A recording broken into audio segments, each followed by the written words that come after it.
A millionaire decides to go undercover as a cook to understand who his wife truly is behind her facade.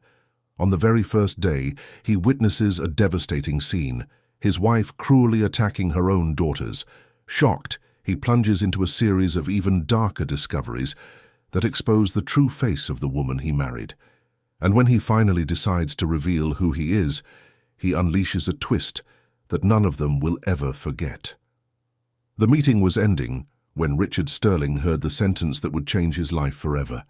Seated at the head of the glass table in his office in Midtown Manhattan, New York City, he watched the executives of his tech company debate market strategies. The afternoon sun streamed through the 30th floor windows, bathing everything in a golden light that seemed to promise another perfect day in his impeccable life. It was then that Michael, his oldest partner, made a seemingly casual comment while packing away his documents.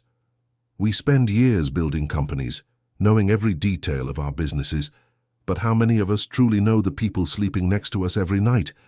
The question hung in the air like cigarette smoke, and Richard felt a strange tightness in his chest. Michael continued talking about a friend who had discovered terrible secrets about his wife after 15 years of marriage. But Richard was no longer fully listening. His mind had shot off in another direction. Eleanor, his wife of 2 years, the woman who had turned his house into a home, who smiled at him every morning, who kissed him before he left for work. Richard had always considered himself an attentive, observant man, capable of reading people and situations with the precision that had made him one of New York's most successful entrepreneurs before the age of 40. But as he drove his Mercedes down Park Avenue toward his mansion in Greenwich, Connecticut, that simple question from Michael echoed in his head like an alarm bell. Did he really know Eleanor? Did he really? Richard parked in the spacious garage of his property and sat for a few minutes in the silence of the car, contemplating the question.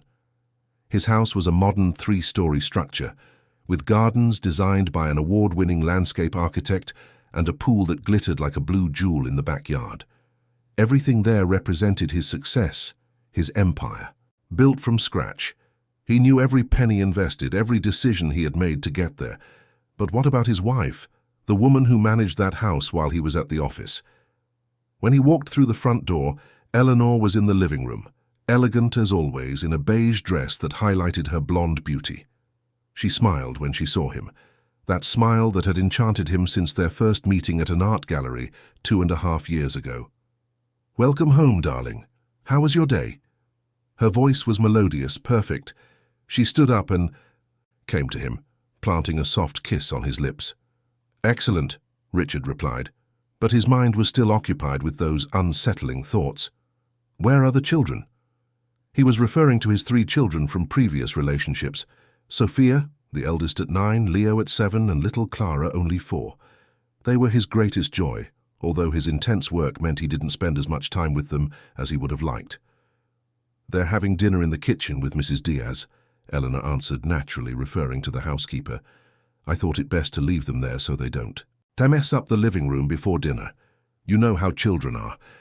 The way she said children had something Richard had never noticed before, something almost imperceptible, but now, with his mind on alert, it sounded slightly dismissive. "I'm going to say hello to them," Richard said, but Eleanor held his arm gently. "Darling, you just got here. Relax a little. Shall we have some wine before dinner?" Her smile was warm, but Richard felt a pang of discomfort. Why didn't she want him to go see the children immediately? That night, lying next to Eleanor, who slept peacefully, Richard couldn't close his eyes. Michael's question had planted a seed of doubt that was now growing rapidly in his mind. He replayed the last 2 years of marriage. Eleanor had always been attentive to him, perfect even. But what about with the children? He tried to remember specific moments, scenes from daily life. He realized with a sudden shock that he rarely saw Eleanor interacting directly with Sophia, Leo, and Clara. When he was home, the children were usually in their rooms or with Mrs. Diaz. On weekends, Eleanor always arranged activities that kept her separate from them. Spa days, lunches with friends, social engagements. Like a businessman who always relied on concrete data, Richard decided he needed evidence. He needed to know if his suspicions had merit or if he was just being paranoid. But how? He couldn't just confront Eleanor based on a vague feeling. He couldn't hire investigators to watch his own wife in his own home without seeming completely insane. And then, at 3 in the morning, an absurd idea began to take shape in his mind. What if he investigated himself? What if he could be inside his own home observing what happened when he wasn't there? The idea was ridiculous, impractical, but the more he thought about it, the more sense it made. His private cook, Mr. Peterson, had mentioned a few weeks ago that he was thinking of retiring. The man was over 60 and had worked for Richard for 5 years. What if Richard let him go with a generous severance package and then introduced himself as the new cook? Disguised, unrecognizable. In the following days, the crazy idea transformed into an elaborate plan. Richard spoke with Mr. Peterson in private, offering him an early retirement with a generous financial package that would allow the man to live comfortably for the rest of his life. The cook was thrilled and grateful, asking no questions. Richard then sought out an old friend from college who now worked in special effects for movies. With his help, he got a short, dark wig, contact lenses that changed his eye color from brown to blue, and learned simple makeup techniques to subtly alter his facial features. The most delicate part was creating a false identity. Richard used his contacts and resources to forge convincing documents: a driver's license, a social security card, professional references. All in. The name of Paul Miller, a 42-year-old cook from Ohio who urgently needed work. The transformation when he looked in the mirror for the first time was astounding. With the dark wig, blue eyes, a well-made fake beard, and simple clothes, he barely recognized himself. Paul Miller looked like an ordinary man, someone who would go unnoticed on the streets of New York. 2 days before putting the plan into action, Richard began to prepare Eleanor for the change. He casually mentioned during dinner that Mr. Peterson was retiring. Eleanor seemed genuinely surprised and a little concerned. "Oh no, he was so good. How will we find another competent cook?" "Don't worry," Richard reassured her. "I'm already taking care of it. I have some interviews scheduled for the next few days." What he didn't mention was that there would be only one interview, and the candidate would be himself. The next morning, Richard left home as usual, bidding Eleanor farewell with a kiss. But instead of going to the office, he drove to a small apartment he had discreetly rented in Williamsburg, Brooklyn. There he transformed himself. The wig, the lenses, the beard, cheap clothes bought at a department store. He looked in the mirror and took a deep breath. "You're doing this for the children," he told himself. "You need to know the truth." When Paul Miller rang the service bell of the mansion in Greenwich 2 hours later, his heart was pounding so hard he thought it would explode. Eleanor answered personally, and Richard held his breath as she examined him from head to toe. "Good morning, ma'am. I'm here for the cook interview. My name is Paul Miller." His own voice sounded strange to him, deeper with an Ohioan accent he had obsessively practiced. Eleanor studied him for a long moment, and Richard felt sweat trickle down his back. "She's going to recognize me. It's impossible for her not to recognize me." But then she smiled, though the smile didn't quite reach her eyes. "Come in, Paul. Let's talk in the kitchen." Richard entered his own home as a stranger, and the feeling was unsettling. Every painting on the wall, every piece of furniture, every detail had been chosen by him. But now he was seeing it all from a completely different perspective. Eleanor led him through the house with the authority of someone who owned the place, and he followed obediently, keeping his eyes down as an employee would. The interview was brief. Eleanor asked basic questions about culinary experience, and Richard answered with the stories he had carefully prepared. He had worked in restaurants in Cleveland, cooked for some wealthy families, and needed a stable job in New York. All lies, but believable lies. Eleanor seemed more interested in establishing rules than in checking his credentials. "We have strict routines here, Paul. Breakfast at 7, lunch at noon, dinner at 7 in the evening. You will have a room at the back of the property. I expect punctuality and absolute discretion. Staff are not to get involved in family matters. Is that clear?" "Perfectly clear, ma'am," Richard replied, maintaining a respectful tone. Something in the way she spoke, as if establishing a rigid hierarchy, bothered him deeply. Was this his wife? The woman who smiled so sweetly at him every night? "You start tomorrow morning," Eleanor declared. 6:30 sharp. Don't be late. She then dismissed him with a wave of her hand, already turning her back before he had even left the kitchen. Richard left his own house feeling as if he had just crossed an invisible line. There was no turning back now. Tomorrow morning he would begin his life as Paul Miller, domestic employee, and he would discover finally who the woman he had married truly was. The woman who slept beside him every night. The woman who, he now realized with an icy chill running down his spine, he might have never really known at all.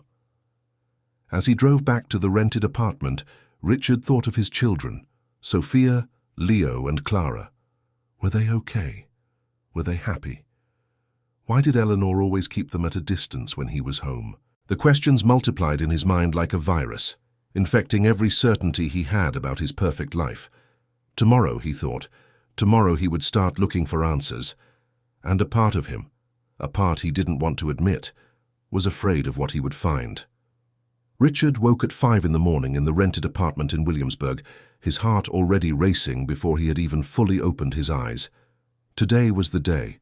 Today he would enter his own home as a stranger and discover what really happened when he wasn't there. He got out of the narrow bed, so different from the massive king-size bed he shared with Eleanor, and went to the bathroom to prepare his transformation. The process took almost an hour. First, the dark wig, adjusting it carefully to look natural. Then the blue contact lenses, which still made him blink uncomfortably. The fake beard was applied with a special glue his special effects friend had given him, and then came the subtle makeup that altered the shape of his face.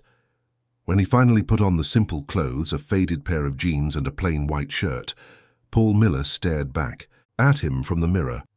An ordinary anonymous man, someone the elite of New York wouldn't look at twice. At 6:15 in the morning, Richard parked his old borrowed car, a stark contrast to the Mercedes he usually drove, 2 blocks from his mansion. He walked the rest of the way, feeling the weight of the backpack with his belongings on his back. The sun had not yet fully risen, and Greenwich was quiet, only the chirping of birds and the distant sound of traffic breaking the morning peace. When he reached the service entrance at the back of the property, his stomach was in knots. He rang the bell and waited, each second feeling like an eternity. It was a woman who answered, not Eleanor. She was about 50, with brown skin, black hair tied in a simple bun, and dark eyes that carried an immediate kindness. She wore a simple housekeeper's uniform. "Good morning, you must be the new cook," she said with a warm smile that reached her eyes. "I'm Carmen Diaz. I've worked here for a year. Come in, come in. Let me show you where you'll be staying." Richard followed Mrs. Diaz through the back of the property, passing the garden he himself had helped design. The woman talked as she walked, explaining the house routines. "Mrs. Sterling is very demanding about schedules. The children wake up at 7, so breakfast needs to be ready before then." Something in the way she said "children," with an almost maternal softness, made Richard pay attention. "And the children?" Richard asked, keeping his voice disguised. "What are they like?" Mrs. Diaz stopped walking for a moment, and when she turned to face him, there was something in her eyes that Richard couldn't quite decipher. It was a mixture of affection and sadness. "They are angels, Sophia, Leo, and Clara, beautiful, sweet children." She hesitated, as if she were about to say more, but then she shook her head and continued walking. "You'll meet them at breakfast." The room assigned to him was small and Spartan, located in an annex at the back of the property, near the service kitchen. A single bed, a simple wardrobe, a nightstand. Richard put his backpack on the floor and looked around. He had built this annex 3 years ago, but he had never actually been inside it. He had never thought about what it would be like to live in this tiny space. The difference between this room and the master suite he occupied in the main house was like comparing another world. "You have half an hour to get settled," Mrs. Diaz said gently. "Then come to the kitchen. I'll show you where everything is." She left, closing the door softly behind her.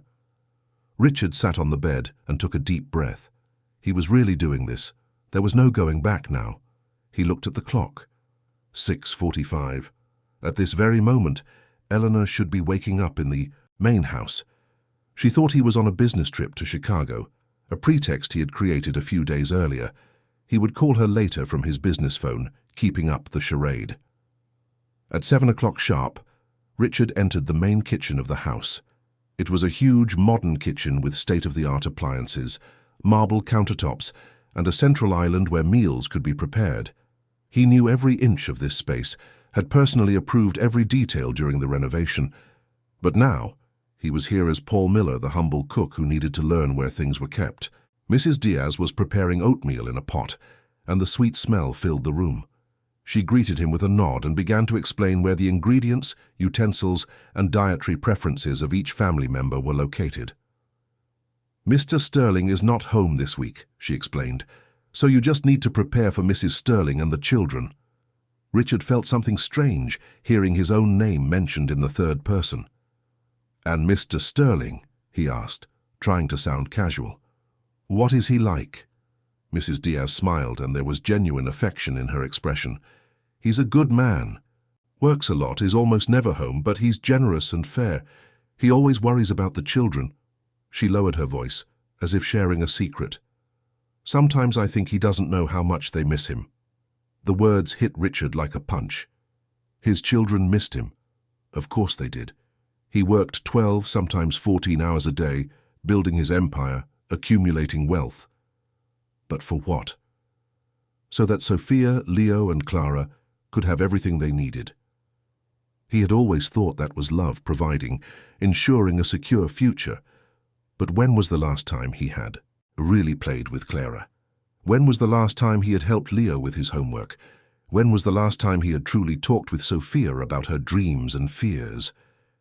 The sound of small footsteps pulled him from his dark thoughts. 3 children entered the kitchen, and Richard's heart almost stopped. His children. Sophia, tall for her 9 years, with long brown hair and serious eyes that seemed too old for her face. Leo at 7, thin and pale, with the same delicate features as his biological mother, whom Richard had separated from years ago. And Clara, his 4-year-old baby, with blonde curls and large eyes that shone with a mixture of curiosity and something else. Fear? Apprehension? "Good morning, Mrs. Diaz," the 3 children said in unison, their voices low and restrained. Too restrained for such young children, Richard realized with a pang in his chest. "Good morning, my loves," Mrs. Diaz replied with a warmth that lit up her entire face. Come have breakfast. Look, this is Paul, our new cook. Say good morning to him." "Good morning, Mr. Miller," the children said politely, but Richard noticed how they automatically positioned themselves behind Mrs. Diaz, as if seeking protection. Sophia held Clara's hand and Leo kept his eyes down, studying the floor as if it were the most interesting thing in the world. Richard had to fight the urge to hug them, to reveal who he was, to ask why they seemed so scared in their own home. Instead, he smiled gently and said in his disguised voice, "Good morning, children. It's a pleasure to meet you." Mrs. Diaz began to serve the oatmeal into colorful bowls, and the children sat obediently at the kitchen table. Richard watched every movement, every expression. Sophia ate, slowly, mechanically, her eyes occasionally darting to the door as if expecting something. Leo pushed the food around his plate, clearly without appetite. And Clara, his little Clara, looked at her bowl with an expression that could only be described as dread. Mrs. Diaz noticed the girl's hesitation. "What's wrong, honey? Not hungry?" Clara shook her head but said nothing. Her eyes filled with tears, and she gripped her spoon tightly, her tiny fingers turning white with the effort. It was then that Richard heard it. Footsteps coming down the stairs, high heels clicking on the marble with a precise, authoritarian rhythm. The bodies of all 3 children stiffened simultaneously, as if a switch had been flipped. Sophia dropped her spoon immediately and whispered something to Clara. "Eat fast." Leo swallowed a large spoonful of oatmeal so quickly he almost choked. The transformation was instantaneous and terrifying. Seconds ago they were just children trying to have breakfast. Now they looked like little soldiers preparing for battle. Mrs. Diaz changed too, her expression becoming neutral, careful. She quickly stood up and began tidying the kitchen with efficient movements. Eleanor entered the kitchen like a queen entering her court. She was impeccable. In a navy blue silk dress, her hair perfectly styled, her makeup light but flawless. She was beautiful, Richard had to admit, even now. But there was something in her eyes, as they swept the kitchen and landed on the children, that he had never noticed before. Something cold, hard. "Good morning, Mrs. Sterling," Mrs. Diaz said respectfully, lowering her eyes. "Good morning, Carmen," Eleanor replied distractedly. Her eyes then fixed on Richard, who had positioned himself discreetly near the stove. "Ah, Paul, I see you've already started. Excellent. I want an espresso, strong and no sugar." "Yes, ma'am," Richard replied, moving to prepare the coffee. From his post near the Italian coffee machine that he himself had bought 6 months ago, he had a perfect view of the table where the children were eating, and what he saw in the next few minutes froze his blood. Eleanor approached the table and looked at the children's plates with a critical expression.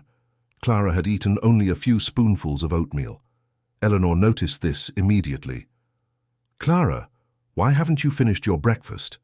The 4-year-old girl trembled visibly. "I'm not very hungry, Mommy Eleanor," she whispered, her voice so low it could barely be heard. Richard saw Eleanor's jaw tighten. She looked at Mrs. Diaz with eyes as sharp as blades. "Carmen, haven't you taught this child that wasting food is unacceptable?"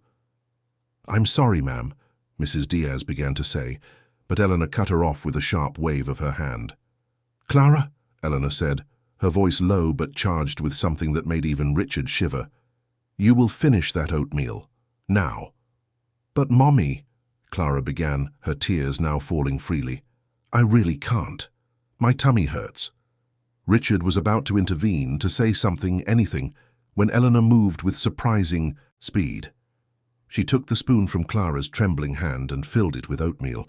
Then, with a firmness that made Sophia let out a small whimper of distress, Eleanor held Clara's chin with one hand, forcing the girl's mouth open.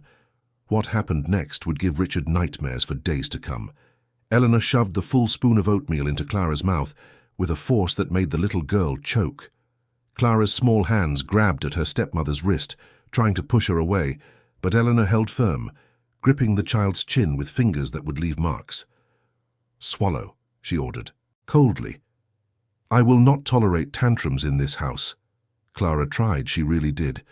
Richard could see the girl's desperate effort to swallow, but the oatmeal was too much. It was being forced too quickly.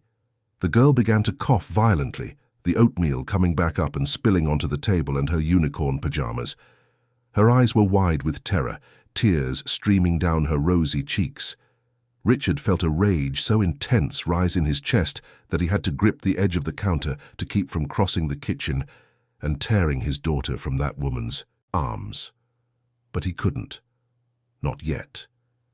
He needed to see, needed to understand the full extent of what was happening. Eleanor released Clara with a sharp movement, and the girl fell back into her chair, sobbing uncontrollably. Sophia immediately stood up to comfort her younger sister, but Eleanor turned to her with flaming eyes. "Sit down, Sophia. Now." Sophia froze, her face paling. She looked at Clara, then at Eleanor, clearly torn between obeying and protecting her sister. Slowly, painfully, she sat back down. Eleanor looked at Clara with an expression of absolute disgust. "You are a disgusting child, you know that. Look at the mess you've made." Her voice was low, controlled, which somehow made it even more terrifying. "Get up." Clara slid off her chair on trembling legs, her sobs now silent, only small spasms shaking her little body. Eleanor pointed to the table where the oatmeal was spilled. "You will eat that, just as it is, off the table." "No!" Sophia cried, jumping to her feet. "Please, Mommy Eleanor, it wasn't her fault. It was an accident, please." Richard saw Mrs. Diaz take a step forward, her hands clenching into fists. "Mrs. Sterling," the woman said, her voice trembling slightly. "Perhaps we can just clean up and prepare a new breakfast for the children. I'll take care of it." Eleanor turned to Mrs. Diaz with deliberate slowness, and the look she gave the housekeeper was laced with venom. "Carmen, Are you questioning my decisions in my own house? Mrs. Diaz lowered her eyes, but Richard could see the internal struggle happening within her. No, ma'am. I'm sorry, ma'am. Then be quiet and do your job. Eleanor turned her attention back to Clara, who was standing beside the table, trembling like a leaf. Eat. Now. Mommy, Eleanor, please. Clara whimpered. I'm so sorry. I promise I'll eat everything tomorrow, I promise. You should have thought of that before you wasted the food this house provides for you. Eleanor crossed her arms. I'm waiting. Richard could no longer stand by and watch. He moved, almost revealing himself, but Mrs. Diaz caught his arm, her fingers squeezing in a silent warning. She shook her head almost imperceptibly, her eyes pleading with him not to interfere. Not yet, she seemed to say. Not now. With his heart shattered into a million pieces, Richard watched his 4-year-old daughter lean over the table and, with trembling fingers, begin to pick up small bits of the spilled oatmeal. Clara ate while crying, each mouthful seeming to rip Richard's soul apart. Sophia was crying silently too, and even Leo had tears streaming down his face, though he tried to hide them. When Clara finally finished, her face was covered in oatmeal, her hands sticky, and she was shaking uncontrollably. Eleanor watched it all with a cold expression of satisfaction. See? It's not so hard when you behave properly. Now go clean yourself up, you're disgusting. Clara ran out of the kitchen, her sobs echoing down the hall. Sophia stood up to follow her, but Eleanor stopped her with a sharp word. You stay. Your plate isn't empty either. Sophia sat down, and Richard watched the 9-year-old girl force spoonfuls of oatmeal into her mouth, even though she was clearly nauseated. She swallowed each mouthful with determination, her eyes fixed on her plate, refusing to look at Eleanor. Much better, Eleanor said with false approval. See how easy it is when you cooperate? She then turned to Mrs. Diaz. Clean up this mess, and you, she said, looking at Richard. Where is my coffee? Richard had to use all his willpower not to let his mask slip, not to scream, not to reveal who he really was. With hands that trembled with contained rage, he finished preparing the coffee and brought it to Eleanor. Here you are, ma'am. Eleanor took the cup without looking at him, as if he were just another piece of furniture in the kitchen. She took a sip, made a face. It's too bitter. Make another one. Yes, ma'am, Richard said through gritted teeth. He returned to the coffee machine, every cell in his body screaming to confront her to protect his children. But Mrs. Diaz's hand on his arm moments ago had been a reminder. If he revealed who he was now, without complete evidence, without understanding the true extent of what was happening, Eleanor could simply deny everything. She could claim he was crazy, that he had made it all up. He needed more. He needed to see everything. Eleanor finished inspecting the children, gave a few more curt orders to Mrs. Diaz about cleaning the house, and then left the kitchen, her high heels clicking authoritatively on the floor. As soon as she disappeared, Sophia pushed her plate away and ran after Clara. Leo remained seated, staring blankly at his hands. Mrs. Diaz approached the boy and gently touched his shoulder. Leo, honey, are you okay? Leo looked up, and Richard saw something in his eyes that no 7-year-old should carry. Deep shame, fear, resignation. I hate oatmeal, he whispered. I hate it so much. I know, my love, Mrs. Diaz said softly, kneeling beside him. I know. How about after lunch I make those cookies you like? Just for you. A small smile crossed Leo's face, but it didn't reach his eyes. Thank you, Mrs. Diaz. You're nice. He looked at Richard then, studying him with surprising intensity. You look scared, Mr. Miller. Richard swallowed hard. Was he?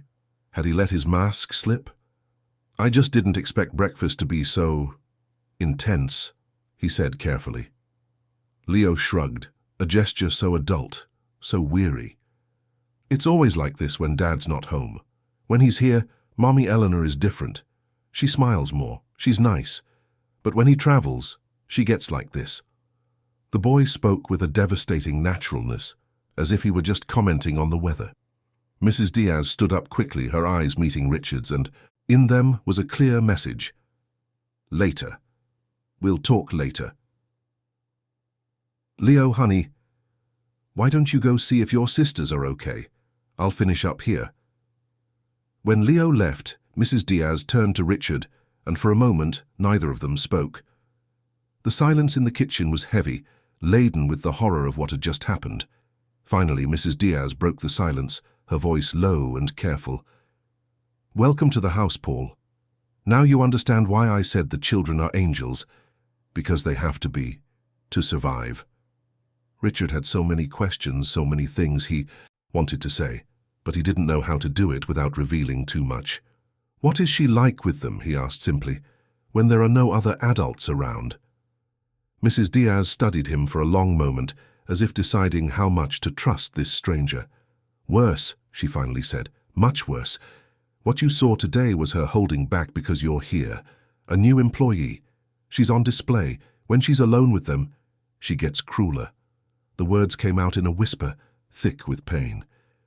"I try to protect them, I swear I do, but just a housekeeper. I have no power here. If I say too much, if I question too much, she'll fire me. And then who will look after them?" "Why haven't you told Mr. Sterling?" Richard asked, keeping his voice neutral. "He should know what's happening to his children." Mrs. Diaz let out a bitter laugh. "I tried once, about 6 months ago. I casually mentioned that maybe he should spend more time at home, see how the children were really doing. Eleanor found out I had spoken to him. She threatened me. Said if I tried to cause trouble in her marriage, she would not only fire me but would make sure I never worked in New York again. And she has the contacts to do it." "And you believed her?" Mrs. Diaz looked at Richard with tired eyes. "I'm an immigrant, Paul. I came from Ecuador 5 years ago. My papers aren't completely in order. I work here because I need to send money to my mother who is sick in Quito. If Eleanor decides to harm me, she can do much more than just cost me my job. She can cost me my life here in the States. So yes, I believed her. And every day I hate myself for it." Richard felt his chest tighten. Here was a woman who clearly loved his children, who suffered seeing what happened to them, but who was trapped, powerless to do anything. And him? He who had all the power, all the money, all the ability to change this situation? He had been blind, working his long hours, building his empire, while his children suffered in his own home. "Do the children know?" he asked. "That their father doesn't know what's happening?" Mrs. Diaz began to wash the bowls in the sink, her hands moving automatically. "Sophia knows. She's smart, that girl. She understands that Eleanor shows one face to her father and another to them. Leo is starting to understand too. Clara is still too little, but even she is learning to be afraid." She paused. "The worst part is that Eleanor plants things in their heads, tells them their father is tired of them, that they are a burden to him, that he would be happier without them." "Lies," Richard said, his voice coming out louder and more intense than he intended. Mrs. Diaz turned to look at him, surprised. He controlled himself. "Sorry, it's just that no real father would think that of his children." "Do you have children, Paul?" Mrs. Diaz asked softly. Richard hesitated. "No, but if I did, I would do anything to protect them. Anything." Mrs. Diaz smiled sadly. "I believe you." She dried her hands and turned to face him completely. "Look, Paul, you seem like a good man, so I'll give you some advice. Keep your head down here. Do your job. Don't question Eleanor. She has a terrible temper when crossed, and it's not just with the children. The last cook we had before Mr. Peterson tried to defend Leo when Eleanor was punishing him. She fired him on the spot and made sure he couldn't get references to work anywhere else. She ruined the man." Richard absorbed this information, feeling the web of control and manipulation that Eleanor had woven around everyone in the house. "I understand," he said. "I'll be careful." "And the children," Mrs. Diaz continued, her voice softening. "Be kind to them. They don't have much kindness in their lives. Sometimes I think I'm the only person in this house who truly cares about them." Her eyes filled with tears. "God, that sounds so arrogant. Their father cares, I know he cares, but he's not here. And when you're not present, your love can't protect them." The words hit Richard like knives. She was right, completely right. He loved his children, but his love had been abstract, demonstrated through expensive gifts and big houses and quality education. But where was he when Clara had nightmares? Where was he when Leo needed help with homework? Where was he when Sophia needed to talk about her fears and dreams? He had outsourced love, trusting that Eleanor would take care of them, and she had turned that care into torture. "Thank you for telling me all this," Richard said to Mrs. Diaz, "and thank you for taking care of them, even with the risk." Mrs. Diaz quickly wiped her eyes. "Someone has to. Now let's get to work. We have a lot to do before lunch, and Eleanor doesn't tolerate delays." She began to show him where the ingredients for lunch were, explaining preferences and restrictions, but Richard was barely listening. His mind was racing, processing everything he had seen and heard. He needed a plan. He needed irrefutable evidence. He needed something Eleanor couldn't deny or explain away. And above all, he needed to ensure his children would never again suffer at the hands of that woman. But first, he needed to fully understand the extent of the horror. He needed to see everything, witness everything, so that when he finally confronted Eleanor, she would have nowhere to hide, no excuse to give. He would give her all the rope she needed to hang herself, metaphorically speaking, and then he would rip her completely from his children's lives. The rest of the morning passed in a tense routine. Richard prepared lunch under Mrs. Diaz's distant supervision, who taught him Eleanor's specific preferences while keeping a worried eye on the door, always alert for the arrival of her boss. The children did not appear again, and Richard imagined they were locked in their rooms, probably afraid to come down and attract more of Eleanor's attention. Around 11 o'clock, Mrs. Diaz whispered that she was going to check on the children and disappeared upstairs. Richard was left alone in the kitchen, and he took the moment to explore discreetly. Every drawer, every cabinet was familiar, but now he saw them with new eyes. He saw how the kitchen utensils were organized with military precision, how there was no personal touch, no evidence that children lived in that house, no drawings on the refrigerator, no family photos. It was as if Sophia, Leo, and Clara were ghosts in their own home. He was seasoning the chicken for lunch when he heard screams, coming from upstairs, muffled but unmistakable. A child's voice, high-pitched with fear, and then Eleanor's voice, cold and cutting. Richard dropped what he was doing and went to the kitchen door, fighting the urge to run up the stairs. Mrs. Diaz appeared at the top of the stairs, holding Clara's hand, who was crying silently. The little girl was in a clean dress now, but her eyes were red and swollen. Behind them came Sophia and Leo, both with closed expressions, looking at the floor. And last, Eleanor, perfect and composed, as if nothing had happened. "We'll have lunch in the formal dining room today," Eleanor announced, addressing Mrs. Diaz more than Richard. "I have friends coming to visit this afternoon, and I want everything to be impeccable." "Yes, ma'am," Mrs. Diaz replied automatically. Richard noticed how the woman subtly positioned her body between Eleanor and the children, like a human shield. Lunch was served at 12 o'clock sharp in the dining room that Richard rarely used. It was a formal, cold space, with a mahogany table that seated 12, an imported crystal chandelier, and expensive paintings on the walls. The children sat on one side of the table, small and scared in the large chairs. Eleanor sat at the head, where Richard usually sat. Richard and Mrs. Diaz served the meal in silence. Grilled chicken, rice, steamed vegetables, healthy, bland food, prepared exactly as Eleanor had specified. As he placed the plates in front of each child, Richard tried to make eye contact with them, tried to communicate something, anything. But all three kept their eyes down, focused only on their plates. Eleanor ate delicately, cutting small pieces and chewing slowly. She didn't speak for the first few minutes, and the children ate in silence too, the only sound being the clinking of cutlery against porcelain. It was like dining in a mausoleum, Richard thought, lifeless, joyless, just the suffocating weight of fear. Then Leo, nervous and clearly wanting to break the oppressive silence, made a mistake. He was trying to cut a piece of chicken with his child-sized knife, and his small hands slipped. The glass of orange juice next to his plate toppled over, spilling orange liquid across the table, soaking the white linen tablecloth. The silence that followed was deafening. Leo froze, his knife still in his hand, his eyes wide with terror. Sophia let out a small gasp. Clara began to tremble visibly. "Leo," Eleanor said, her voice so calm it was terrifying. "Look what you've done." "It was an accident, Mommy Eleanor," Leo whispered, his words tumbling out in a desperate rush. "I didn't mean to. I swear I didn't mean to. Please, it was an accident." "An accident," Eleanor repeated, placing her silverware precisely beside her plate. She rose slowly, her blue silk skirt whispering as she rounded the table to where Leo was sitting. The boy shrank in his chair, trying to make himself smaller. Richard took a step forward from the service kitchen where he was watching, but Mrs. Diaz grabbed his wrist, squeezing hard. Her eyes begged him to wait, not to intervene. Not yet. Eleanor looked at the spilled juice, then at Leo. "You are 7 years. Old 7, and you still haven't learned to hold a glass properly." Her voice was rising gradually. "Do you know what this shows, Leo?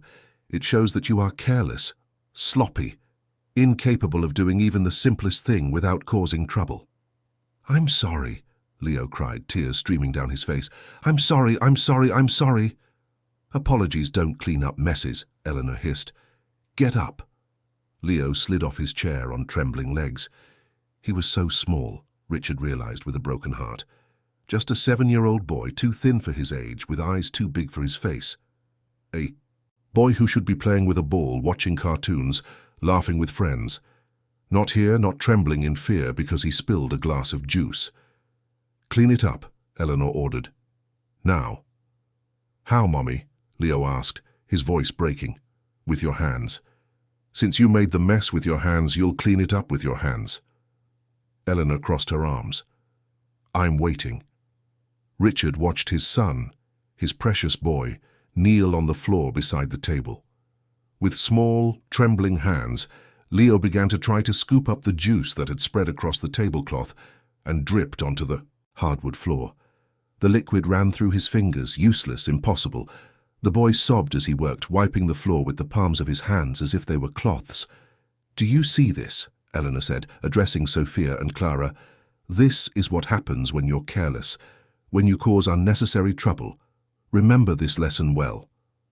Sophia was crying silently, and Clara had hidden her face in her hands, her small shoulders shaking. Mrs. Diaz, beside Richard, was rigid, her nails digging into the palms of her own hands until they drew blood. And Richard was at the edge of his sanity, every fiber of his being screaming to cross that room and take Leo away, to hug him, to tell him it was okay, that he was just a child and children spill glasses. But he couldn't. Not yet. He had started this. He had decided to witness everything. He couldn't give up now. When Leo finally finished, his hands were sticky and orange, and he was sobbing so hard he could barely breathe. Eleanor watched him with a cruel expression of satisfaction.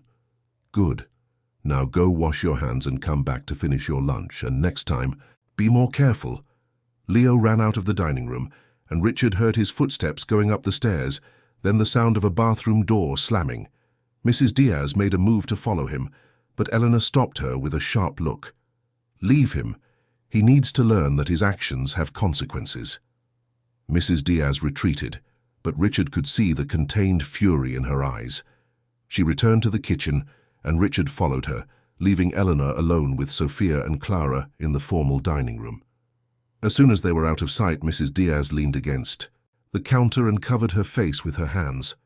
"I can't take it anymore," she whispered. "I can't watch this every day and not be able to do anything." Richard wanted to comfort her, to say everything would be okay, but the words felt empty even to him. How could someone make a child clean up spilled juice with their hands? How could someone turn a simple accident into a lesson in humiliation and shame? What kind of person did that? The answer was obvious. A cruel person. A person who should not be near children. And he had brought this person into his children's lives. He had put a ring on her finger.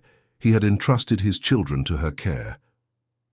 After a few minutes, Leo returned to the dining room, his hands now clean, but his eyes still red. Lunch continued in tense silence. The children barely touched their food, but none of them dared to leave anything on their plate. When they finally finished, Eleanor dismissed them with a casual gesture. "Go up to your rooms. My friends are arriving soon, and I don't want you wandering around the house." The 3 children left quickly, clearly relieved, to escape Eleanor's presence. Richard watched them go up the stairs, noticing how Sophia kept Clara close, how Leo kept his head down, ashamed, his children, his babies, living in a constant nightmare. Eleanor's friends arrived around 2 in the afternoon. They were 3 women from New York high society, perfectly dressed and perfectly made up, carrying designer bags and exuding expensive perfumes. Eleanor received them in the living room with air kisses and melodious laughter. It was a complete transformation. The cold, cruel woman who had tortured a 4-year-old during breakfast and humiliated a 7-year-old at lunch had disappeared. Her place was a charming, warm, vivacious hostess. Richard served tea and petit fours that Mrs. Diaz had prepared earlier. He moved silently around the room, invisible to the women who chatted excitedly about charity galas, new fashion collections, and high society gossip. It was when he heard his own name mentioned that he paid full attention. "And how is your dear Richard?" one of the friends asked Eleanor. "Still working too much?" Eleanor sighed dramatically. "Oh yes, you know how he is. Completely dedicated to the company. Sometimes I feel like a widow. I see him so little." She spoke, with a tone of affectionate resignation, but there was something in her eyes that Richard noticed, a glint of satisfaction. "But at least the children keep you busy," another friend commented. "How are they?" Eleanor's smile didn't waver, but it became slightly tighter. "They're fine. Growing up too fast. The eldest, Sophia, is getting more difficult. You know how pre-teens are, full of attitude." "Oh yes," the first friend agreed sympathetically. "My 11-year-old is impossible. The other day she talked back to me and I had to take away her phone for a week." "You're very patient," Eleanor said with a sweet smile. "I tell Richard constantly that the children need structure, discipline. He spoils them too much." She paused, then continued casually. "In fact, I've been thinking of suggesting a boarding school.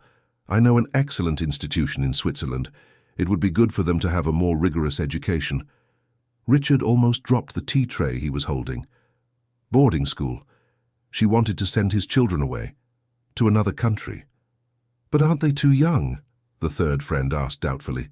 "It's never too early to start building character," Eleanor replied smoothly. "And frankly," she lowered her voice, conspiratorially, "sometimes I feel I need some time alone with my husband. To build our own relationship, you know. It's hard to do that with 3 children constantly demanding attention." The friends murmured sympathetically, and the conversation shifted to other topics. But Richard had heard enough. Eleanor wasn't just abusing his children. She was actively planning to remove them from their lives completely. She wanted a boarding school, probably so she could have Richard and his wealth all to herself, without the inconvenience of the children. When the friends finally left late in the afternoon, Eleanor went to the kitchen, where Richard and Mrs. Diaz were preparing dinner. Her mood had soured as soon as the doors closed behind her guests. "Paul," she said sharply, "will dinner be ready at 7 sharp?" "Yes, Mum," Richard replied. "Good." Eleanor looked around the kitchen with critical eyes. "And this kitchen is a mess. Carmen, clean this up immediately." She left without waiting for a response, leaving a heavy silence behind. Mrs. Diaz began to clean mechanically, and Richard helped her. They worked in silence for a few minutes until Mrs. Diaz finally spoke. "Did you hear what she said to her friends about the boarding school?" "I heard," Richard confirmed, keeping his voice neutral despite the rage boiling inside him. "She's been talking about it for months, plants the idea in Mr. Sterling's head whenever she can. Says it would be good for the children, that they would have better opportunities." Mrs. Diaz stopped cleaning and looked at Richard. "But it's not about what's good for them, it's about getting rid of them, because she sees them as obstacles between her and the life she really wants." "And Mr. Sterling?" Richard asked carefully. "Is he considering it?" Mrs. Diaz shrugged. "I don't know. He works so much he's barely here to see how the children really feel. Eleanor is smart. She presents her arguments when he's tired, vulnerable, and he trusts her. Why wouldn't he? She's his wife." The words were like knives. Richard trusted Eleanor. He had trusted her completely, and that trust was being used as a weapon against his own children. Dinner was served promptly at 7, and to Richard's surprise, Eleanor was in a good mood. She even smiled at the children when they came down to eat, though Richard could now see the falseness in that smile, the way it didn't reach her eyes. The children, however, didn't seem to recognize the change in mood as something positive.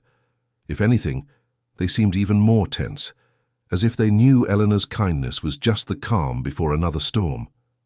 During dinner, Eleanor even asked about the Children's Day. "How were your online classes today? Sophia, how's the science project? Leo, did you finish that book you started? Clara, did you draw something pretty?" The children answered with polite monosyllables, "Yes, ma'am." "No, ma'am, thank you for asking." There was no spontaneity, no childish joy in sharing their experiences. It was like watching little robots programmed to give the right answers. After dinner, Eleanor announced she was going to take a relaxing bath and went to her room. As soon as she disappeared upstairs, it was as if the entire house let out a collective sigh of relief. The children immediately turned to Mrs. Diaz, and Clara ran to hug the housekeeper, burying her face in her skirt. "It's okay, honey," Mrs. Diaz murmured, stroking the girl's blonde curls. "It's over now." She looked at Sophia and Leo. "Go play in the garden for a little while there's still light, but be quiet, okay? Don't make any noise that might wake Mommy Eleanor." The children went out the back door, and Richard watched them from the kitchen window. They didn't play like normal children played. There were no shouts of joy, no free running, no loud laughter. Instead, they moved carefully around the garden, speaking in whispers, constantly looking back toward the house as if expecting Eleanor to appear at any moment. Sophia gently pushed Clara on the swing, but even that was done in silence, without the energy that should accompany children's play. Leo sat under a tree with a book, but Richard could see he wasn't really reading, just staring blankly at the pages. "Are they always like this?" he asked Mrs. Diaz, who was standing beside him, also watching. "No," Mrs. Diaz replied softly. "When Eleanor leaves, when they know she's not in the house, they're different. They laugh, they play, they make noise. But when she's here, even if she's in another room, they're like this. Always on alert, always afraid, like little animals who know there's a predator nearby." "Carmen," Richard said carefully, "can I ask you something? Why do you stay? Why don't you find another job, a place where you don't have to witness this every day?" Mrs. Diaz was quiet for a long moment, her eyes still on the children in the garden. "Because if I go, who will protect them? Who will hug Clara when she wakes up screaming in the middle of the night from a nightmare? Who will dry Leo's tears when Eleanor humiliates him? Who will remind Sophia that she's not a burden, that she is loved?" She turned to look at Richard, and there were tears in her eyes. "I can't save them, Paul. I don't have the power for that. But I can at least be here, be a gentle presence in their lives. It's not much, but it's what I have to offer." Richard felt his throat tighten. This woman, an immigrant working for minimum wage who had her own problems and worries, was doing more for his children than he, their biological father, with all the resources in the world, had done for the past 2 years. Shame burned through him like acid. "You are a very good woman," he managed to say. "I'm not," Mrs. Diaz replied, wiping her eyes. "If I were really good, I would find a way to stop this. But I'm scared of losing my job, of being deported, of leaving my mother without help. So I stay, and I watch, and I hate myself for not being braver." Around 8 o'clock, Mrs. Diaz called the children inside for their baths and bedtime routine. Richard offered to help, anything to be closer to his children, and Mrs. Diaz accepted gratefully. "You can help with Leo while I take care of the girls." Leo's room was decorated with a space theme, stars painted on the ceiling, posters of planets on the walls. Richard had hired an interior decorator to do it for Leo's 6th birthday, thinking he was giving his son something special. But now, entering that room behind Leo, he realized he had never really spent time there. He had never sat on the bed with his son, read stories, talked about his fears and dreams. Leo took his pajamas from the closet and looked at Richard uncertainly. "I can take a shower by myself," he said quietly. "You don't have to help me." "I know you can," Richard replied gently, keeping his voice disguised. "But I thought maybe you'd like some company. Sometimes it's nice to have someone around." Leo hesitated, then nodded. The bathroom he shared with his sisters was spacious and clean, with fluffy towels and organized children's products. While Leo showered, Richard waited outside the door, and that's when he heard it. Voices from the next room, Sophia's room. The door was ajar, and Richard could hear clearly. It was Eleanor, and the tone of her voice made Richard's blood run cold. "Sophia, darling," Eleanor was saying, her voice sweet as poisoned honey, "we need to talk about a few things." "Yes, Mommy Eleanor," Sophia replied, her voice small and scared. "I've noticed you've been very defiant lately. Very difficult. That worries me." Richard could picture Eleanor sitting on Sophia's bed, perhaps holding the girl's hand, her expression one of gentle concern. "Do you know why that worries me?" "No, ma'am." "Because your father already has so much to worry about. His job is so stressful, and when you misbehave, it adds to his stress. You don't want to make your father more stressed, do you?" "No," Sophia said, her voice breaking. "I don't want to." "I know you don't. You're a good girl at heart." Eleanor paused. "But sometimes I wonder if you understand how much your father sacrifices for you all. He works day and night to give you this beautiful house, nice clothes, and expensive school, and all he asks in return is that you be well-behaved children. Is that too much to ask?" "No, Mommy Eleanor." "Your father told me the other day that he's tired, very tired, and I see the sadness in his eyes when he looks at the three of you, as if you're constant reminders of his failed relationships. Did you know that?" Richard had to grip the bathroom doorknob tightly to keep from storming across the hall and confronting Eleanor right then. She was planting poison in his daughter's mind, deliberate, cruel lies designed to make Sophia feel like she was a burden. "Did my dad say that?" Sophia asked, and Richard could hear the sob in her voice. "Not in those exact words," Eleanor replied smoothly. "Your father is too kind to say it directly. But I'm his wife.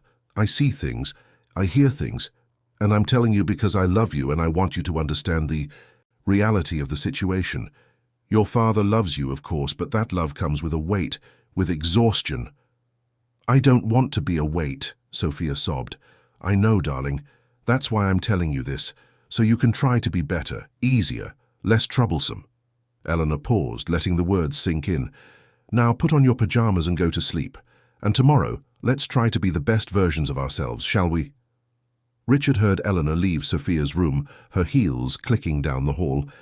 He waited until he was sure she had gone downstairs before he moved. Leo came out of the bathroom at that moment in his astronaut pajamas, his hair still damp. "Mr. Miller," Leo whispered, "my sister Sophia is crying. I can hear her." The boy looked at Richard with big, worried eyes. "She cries almost every night. But we can't go to her because Mommy Eleanor gets mad if we leave our rooms after bedtime." Richard knelt to be at Leo's level. "How about I check on your sister? I'll let Mrs. Diaz know. That way she'll know someone is looking after her." Leo seemed relieved. "You're nice, Mr. Miller, nicer than the other cooks we've had." "Thanks, Leo." Richard couldn't help it. He reached out and gently ruffled the boy's wet hair. "Now let's get you into bed." Leo's room was sad despite its expensive decor. The bed was perfectly made, the toys organized on shelves without a single one out of place. There wasn't the joyful mess that should exist in a 7-year-old's room. Richard helped Leo into bed and pulled the covers up to his chin. "Mr. Miller," Leo said suddenly, "can I ask you something?" "Of course. Do you have children?" The question hit Richard like a fist. "I do," he said softly, letting the truth slip. "I have 3 wonderful children. Do you live with them?" "No," Richard replied, feeling each word like a confession.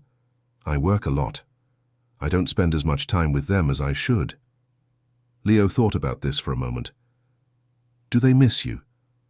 "Very much," Richard said, his voice breaking slightly. "And I miss them very much. Every day." "Then why don't you stay with them?" Leo asked with the simple logic of a child. "If you miss each other, you should be together." "You are absolutely right," Richard said, feeling tears threaten to fall. "And you know what? I'm going to change that.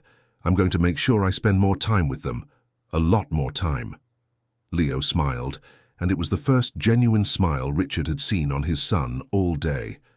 "Your children are lucky then. Good night, Mr. Miller." "Good night, Leo." Richard stood to leave, but at the door he turned and looked at his son one last time. Leo was already closing his eyes, a small boy in a big bed in a silent room, a boy who deserved laughter and messes and unconditional love, a boy who instead lived in constant fear. Richard went to Sophia's room, knocking gently on the door. "Sophia?" The door opened slightly, and Sophia peeked out, her eyes red from crying. "Yes?" "It's Paul, the new cook. Your brother was worried about you. May I come in?" Sophia hesitated, then opened the door wider.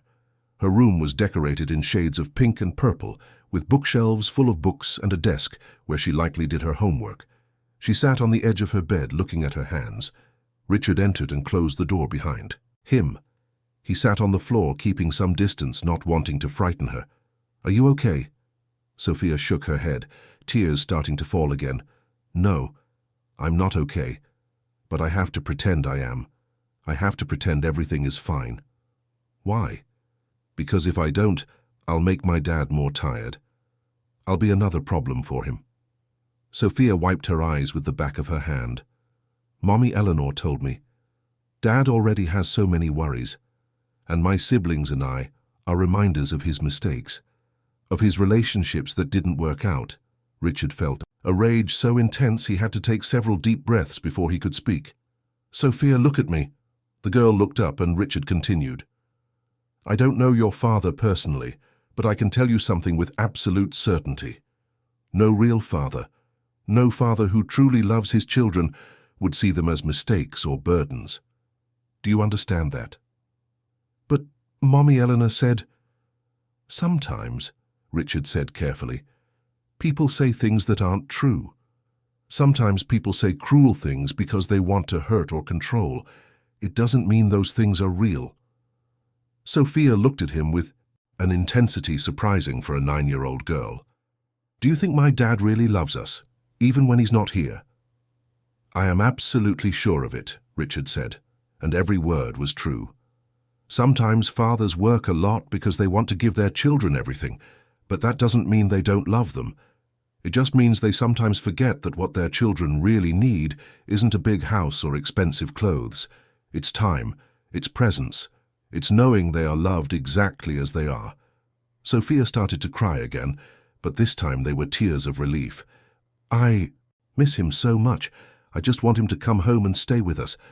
I don't care if he doesn't buy me anything else. I just want him to stay." Richard couldn't maintain the distance any longer.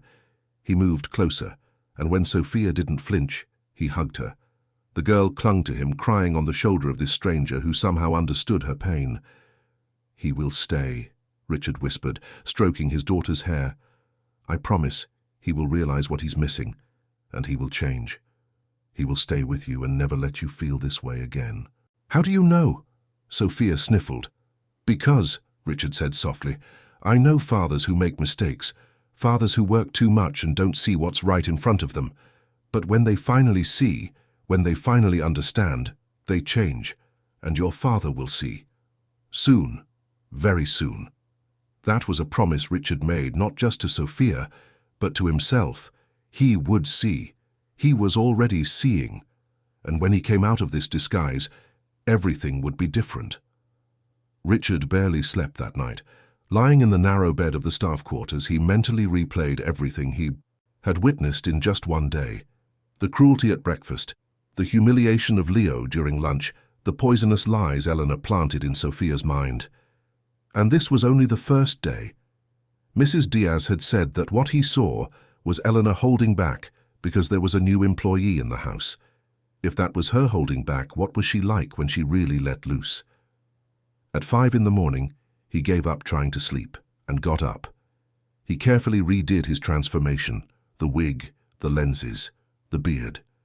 Paul Miller stared back at him from the small mirror, and Richard was once again surprised at how easy it was to disappear, to become invisible.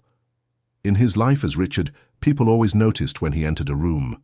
His presence commanded attention, respect, sometimes fear. But as Paul, he was a nobody, just another employee. Mrs. Diaz was already in the kitchen when he arrived, preparing dough for fresh bread.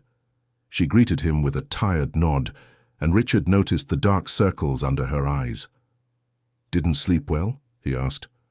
"I slept," Mrs. Diaz replied, "but it wasn't good sleep. Clara had nightmares again. She woke up screaming 3 times. I had to go to her room to calm her down." "Didn't Eleanor hear?" "If she did, she didn't care." Mrs. Diaz began to knead the dough with more force than necessary.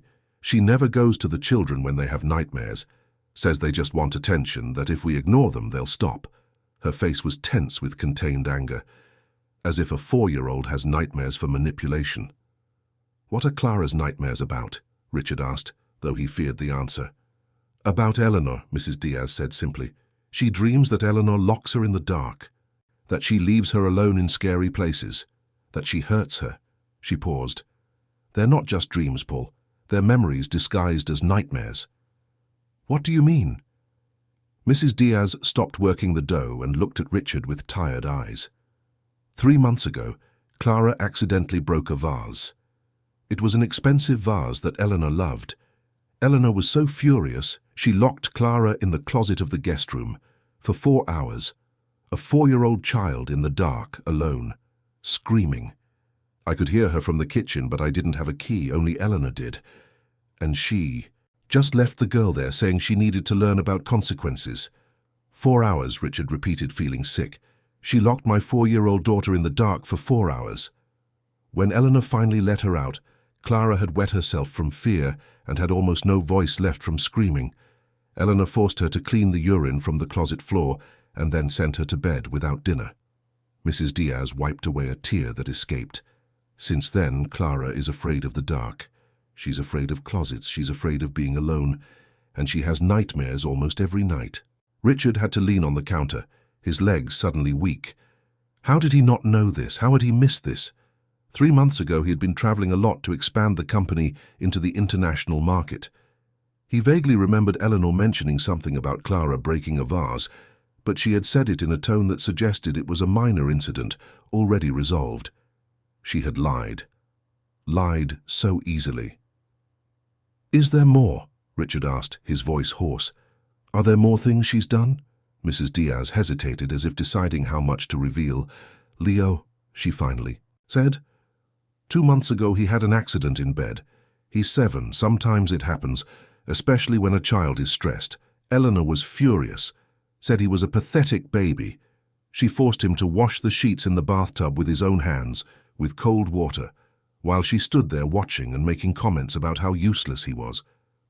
And Sophia.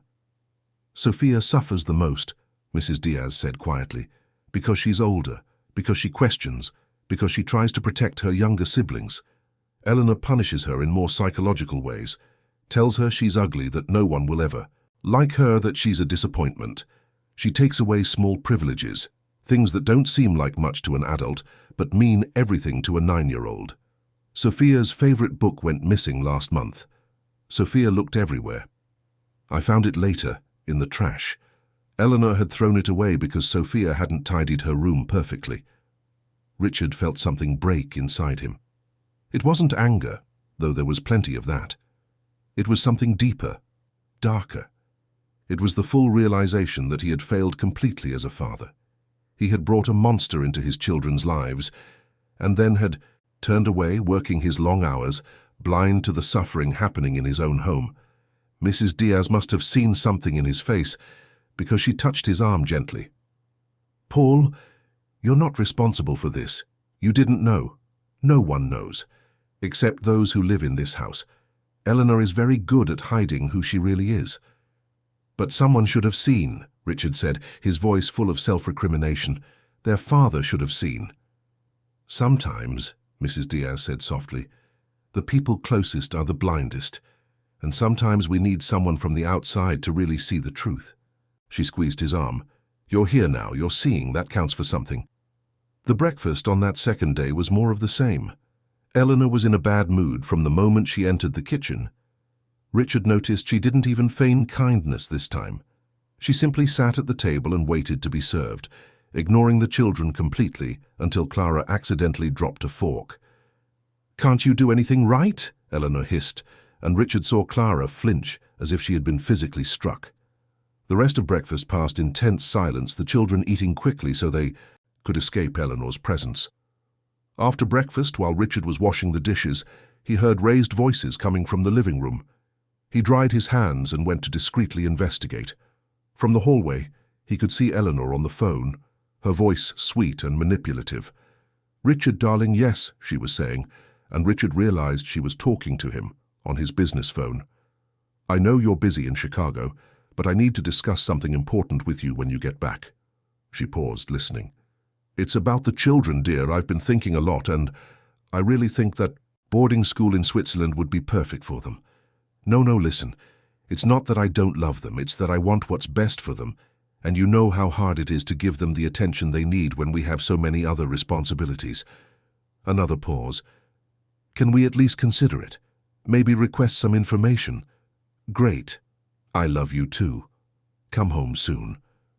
She hung up the phone, and Richard saw her smile to herself, a smile of pure satisfaction. She was really trying to convince him to send the children away, not for their sake, but for her own.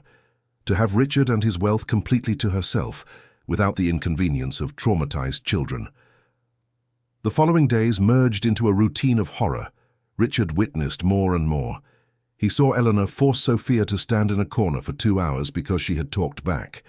He saw Clara deprived of lunch because she hadn't finished her vegetables at breakfast quickly enough. He saw Leo forced to repeat aloud, "I don't deserve this family," over and over until the boy was crying so hard he could barely speak.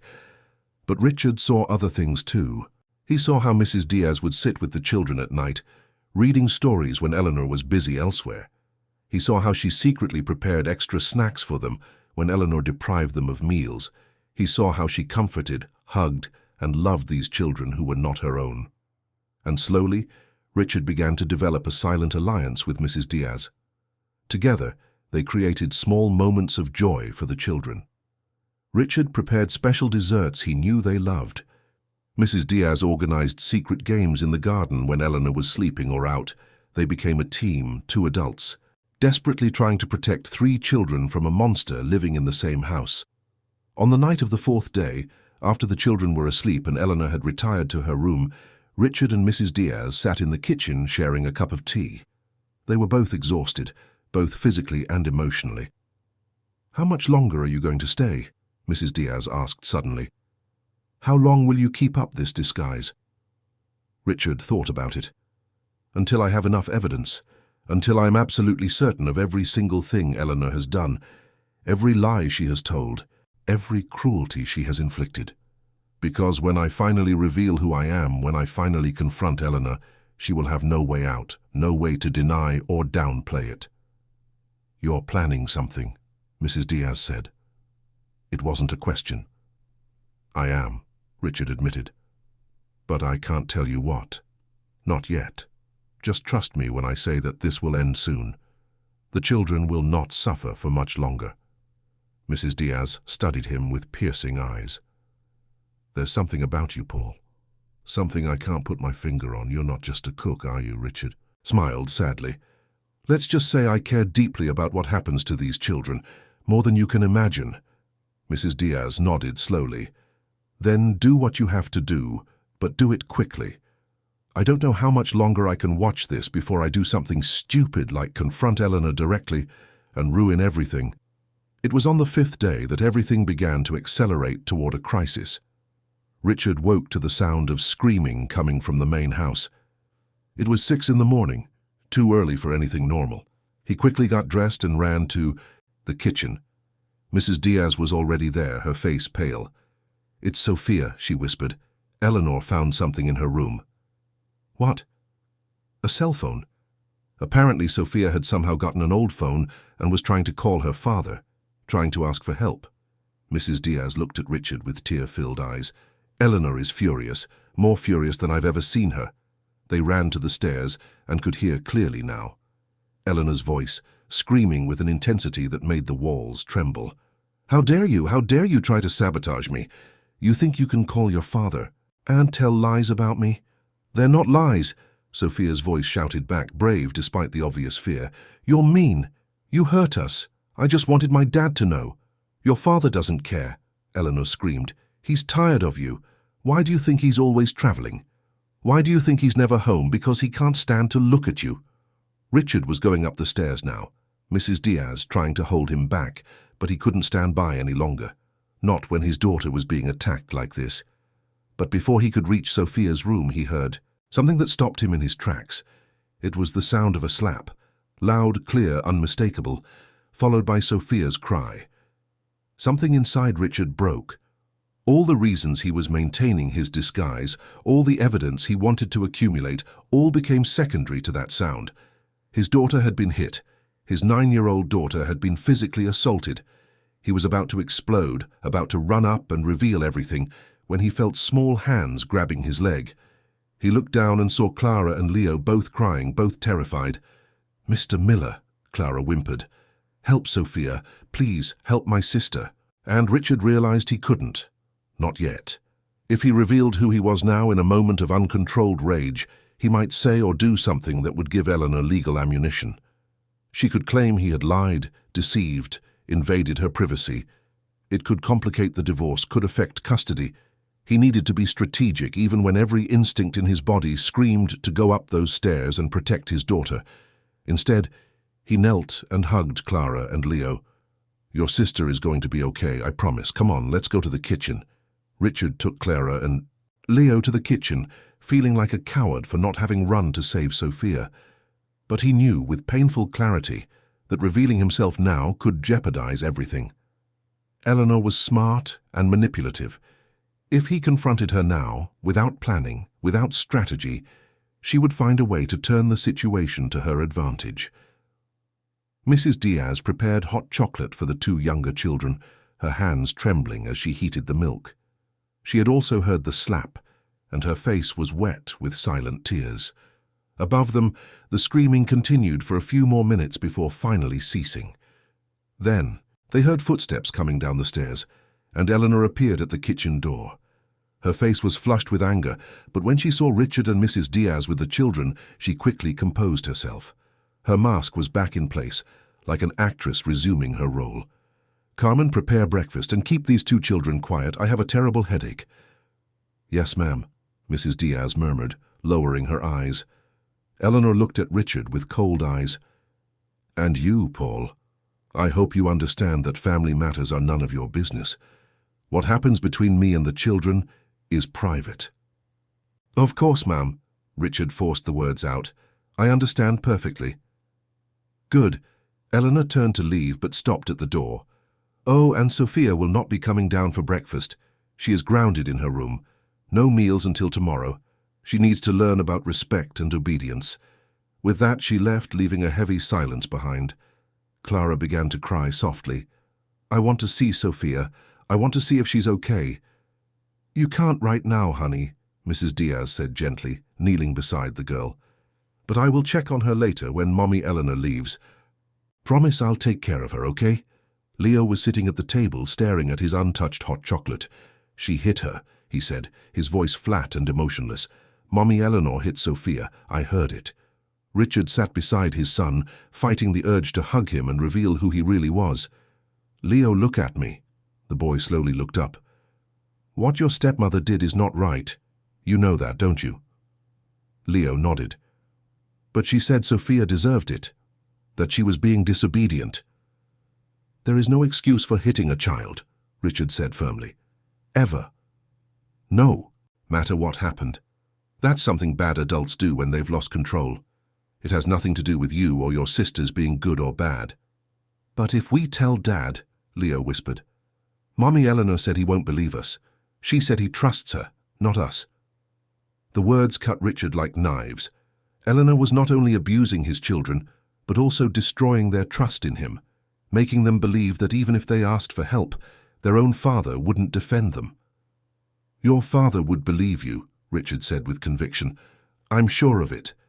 And when he finds out what's happening, he will protect you, all of you."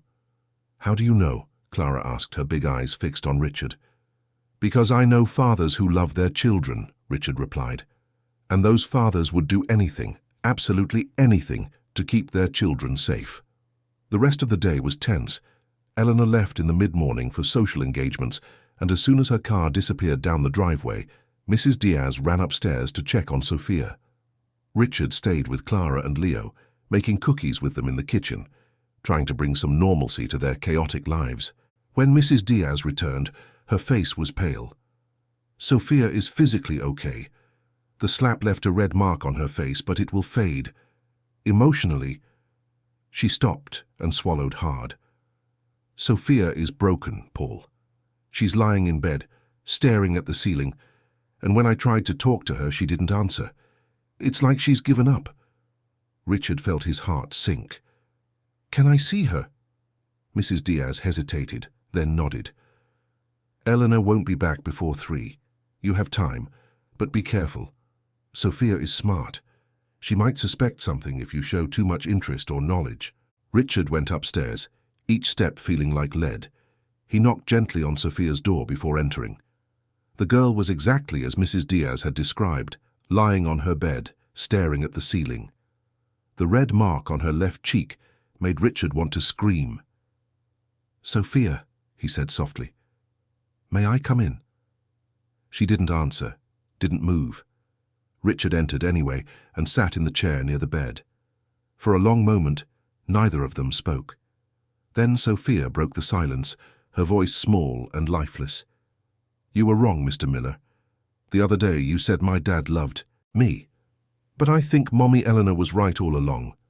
He doesn't care. If he cared, he would be here. He would see what's happening. But he doesn't see because he doesn't want to see. Because it's easier to work and pretend we have a happy family." Richard felt each word like a punch. She was right. He hadn't seen because he hadn't wanted to see. Because it was more comfortable to believe that everything was fine, that Eleanor was the perfect wife who took care of everything, while he built his empire. "Sophia," he began, his voice breaking, "your father doesn't know. He really doesn't know. But he will find out. Very soon." "How can you be so sure?" Sophia finally turned to look at him, and there were tears streaming down her face. "How do you know he doesn't know and just doesn't care?" "Because I know what fathers are like when they love their children," Richard said. "They can make mistakes. They can work too much, be too absent. But when they find out their children are suffering, they move mountains to fix it. And your father will do exactly that. You keep talking about fathers who love their children," Sophia said, looking at him intently. "Talking like you know a lot about it. Who are you really, Mr. Miller? Why does a cook care so much about children he barely knows?" Richard paused, realizing he had revealed too much. Sophia was smart, smarter than he had considered. She was starting to suspect. "I'm just someone who hates to see children suffer," he finally said. "Someone who had his own difficult experiences as a child and doesn't want to see it happen to others." Sophia studied him for another moment, then nodded slowly. "Thank you for caring. Even if you can't do anything to help us, it's nice to know that someone sees, that someone knows this isn't normal." Richard wanted to say so many things. He wanted to reveal who he was, promise that everything would change immediately. But he couldn't. Not yet. So instead he said, "Hold on, Sophia. A few more days. I promise everything will change. You just need to be strong for a little longer." "I'm tired of being strong," Sophia whispered. "I'm 9 years old.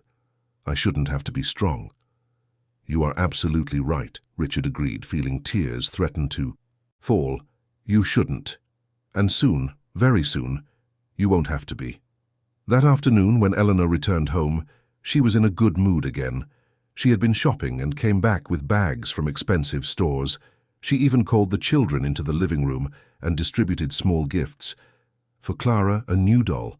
For Leo, a toy car. For Sophia, still grounded in her room, nothing. "See how generous I am," Eleanor said sweetly to Clara and Leo. "When you behave well, you get nice things. When you disobey like your sister, you get nothing. It's as simple as that. Do you understand?" The two children nodded, holding their gifts as if they were traps, and Richard realized what Eleanor was doing. She was using gifts as control, as manipulation, making the children feel that love, affection, and good things were conditional. They had to be earned through blind obedience and impossible perfection. That night, after the children had gone to sleep, Richard went out into the garden. He needed air, space to think. He found Mrs. Diaz already there, sitting on a bench looking at the stars. "Are you thinking of giving up?" she asked when he sat beside her. "No," Richard replied. "I'm thinking about how I'm going to make sure Eleanor never hurts my—" He corrected himself quickly. "These children again." Mrs. Diaz looked at him with curiosity. "You almost said my children. Why did you say that?" Richard sighed. "It was a slip of the tongue. I identified too much with the situation." "Or," Mrs. Diaz said slowly, "you're more than you seem." She turned to face him completely. "Paul, or whatever your real name is, I'm not a fool. The way you look at these children, the way you talk about their father, the way you care, it's not normal. It's not just the empathy of a stranger." Richard was silent for a long moment, weighing his options. Finally, he decided to trust her. "If I tell you who I really am, you have to promise to keep it a secret. Just for a few more days. After that, everything will be revealed." "I promise," Mrs. Diaz said without hesitation. "My name is not Paul Miller. It's Richard Sterling. I'm the children's father and Eleanor's husband." Mrs. Diaz was so still, Richard thought she had stopped breathing. Then she started to laugh, but it was a laugh of shock, not humor. "You're telling me you're Mr. Sterling, that you disguised yourself as a cook in your own home?" Richard nodded. "I needed to see with my own eyes what was happening. A friend made a comment about really knowing the people we live with, and it got me thinking. I started to suspect something was wrong, but I had no proof. So I came up with this crazy plan." Mrs. Diaz studied him, processing the information. "So that's why you knew so much about the house, about the children. That's why you cared so much. My God, Mr. Sterling, what you've seen must have broken your heart." "More than you can imagine," Richard admitted. "Every day has been torture, watching my children suffer and not being able to do anything immediately. But I need complete evidence. I need to understand the full extent of what Eleanor has been doing, so that when I finally confront her, she will have no way out." "And when will that happen?" "Soon," Richard promised. "Very soon. I can't take much more of this, especially after today, after the slap, but I need to be strategic. I need to make sure that when this is over, Eleanor never gets near my children again." Mrs. Diaz took his hand and squeezed it. "Mr. Sterling, you have been blind and absent, but at least now you are seeing, and at least you are willing to act. That counts for something." She paused. "And when this is all over, what will happen to me?" "What do you mean?" "I'm an undocumented immigrant," Mrs. Diaz reminded him. "When Eleanor is gone, she will want revenge. She could report me to the authorities." Richard shook his head firmly. "That's not going to happen. I will make sure you are protected. More than that, I will make sure your documents are regularized. You took care of my children when no one else did. You loved them when they needed it most. That's worth more than any salary I could ever pay you." Mrs. Diaz began to cry, tears of relief and gratitude. "Thank you, Mr. Sterling. Thank you for seeing, finally." They sat together in the garden for a few more minutes, two unlikely allies united by the desire to protect three innocent children. Then Mrs. Diaz stood up. "I need to get some sleep. Tomorrow will be another difficult day."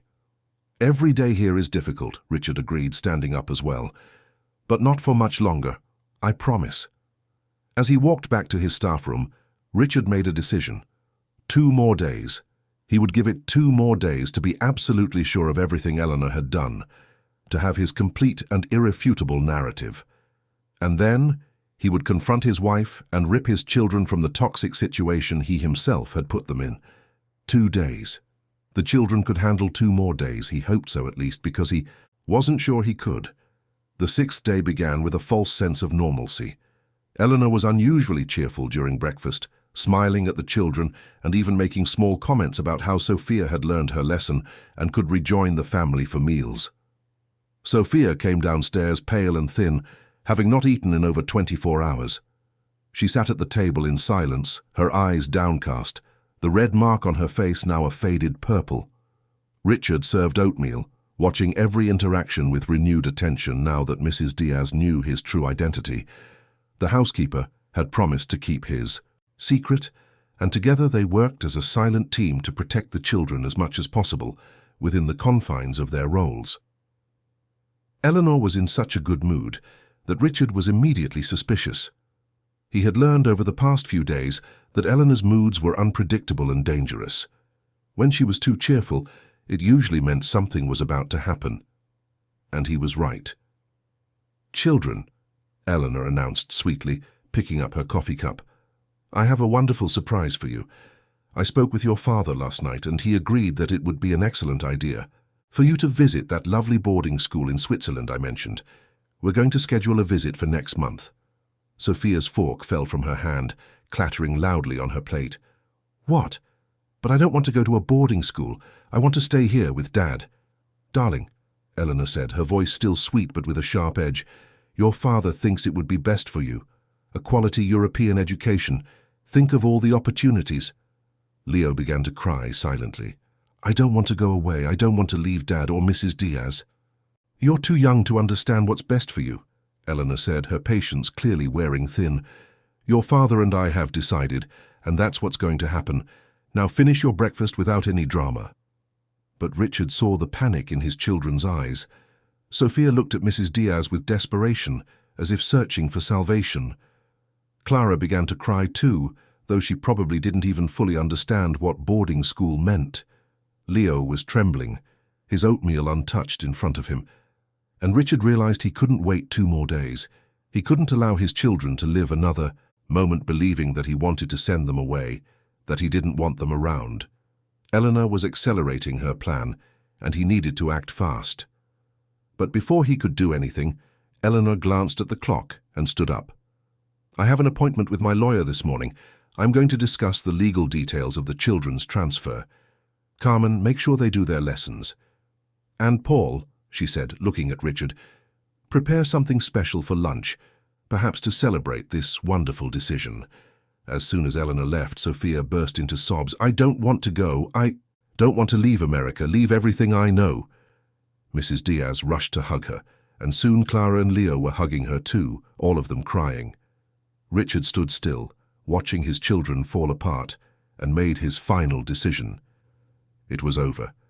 The disguise ended today, but first he needed one last piece of evidence, something irrefutable that proved not only the abuse, but also Eleanor's true intentions, and he knew exactly what he needed to do.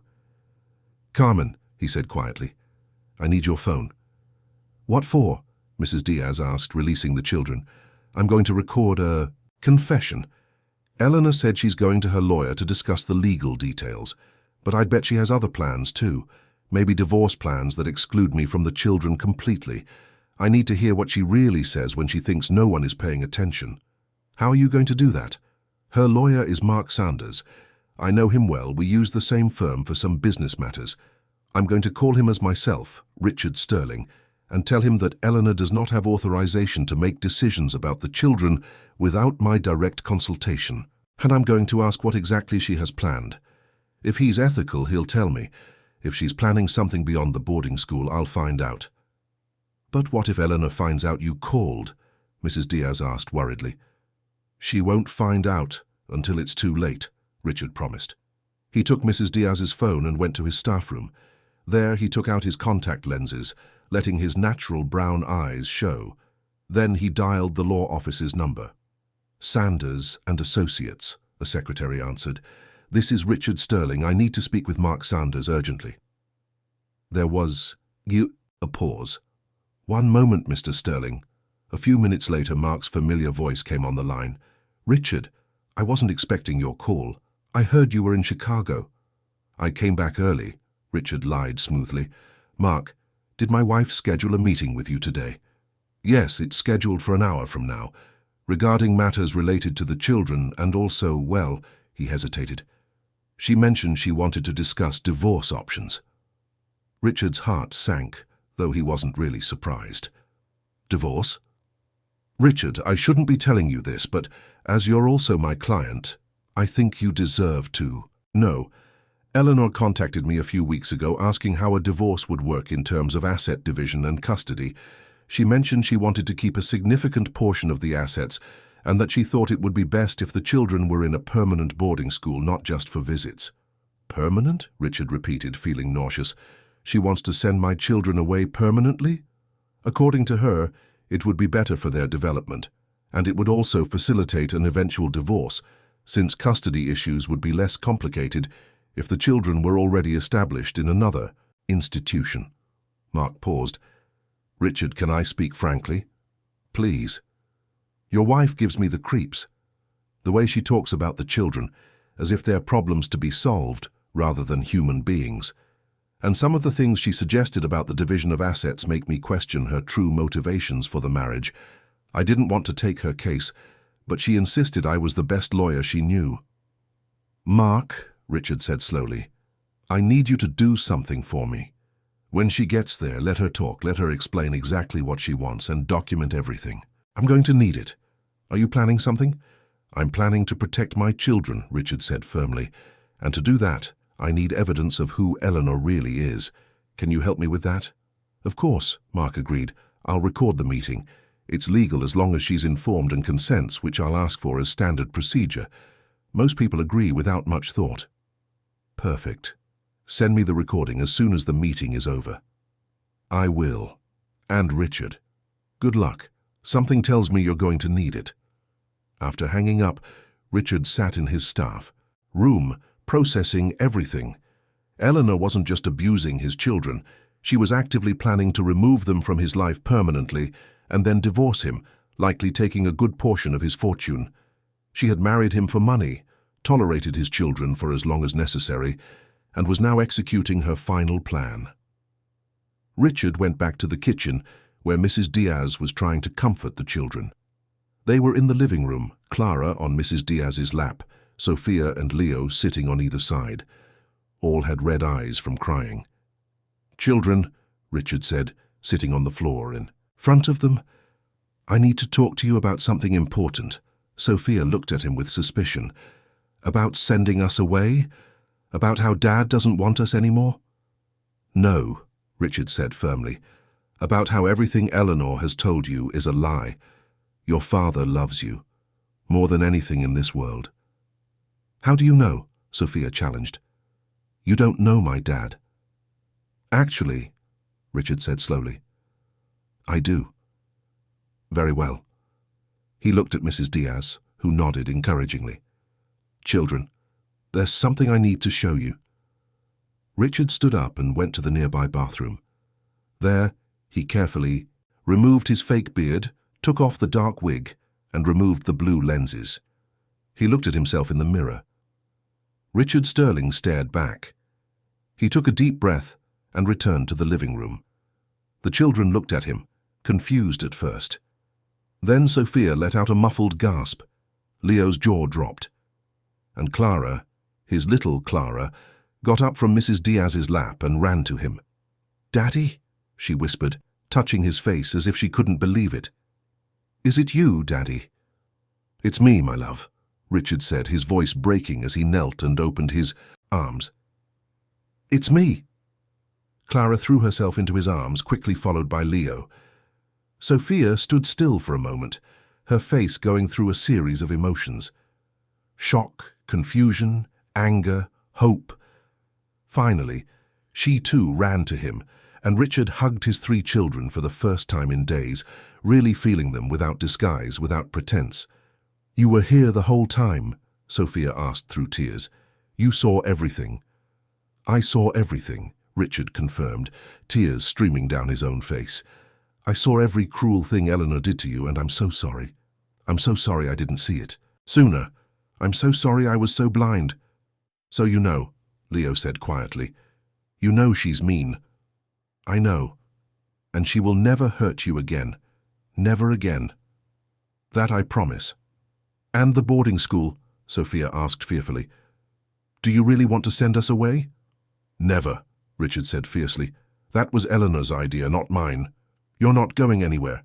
You're staying with me, where you always should have been. The children cried with relief, clinging to him as if they were afraid he would disappear if they let go.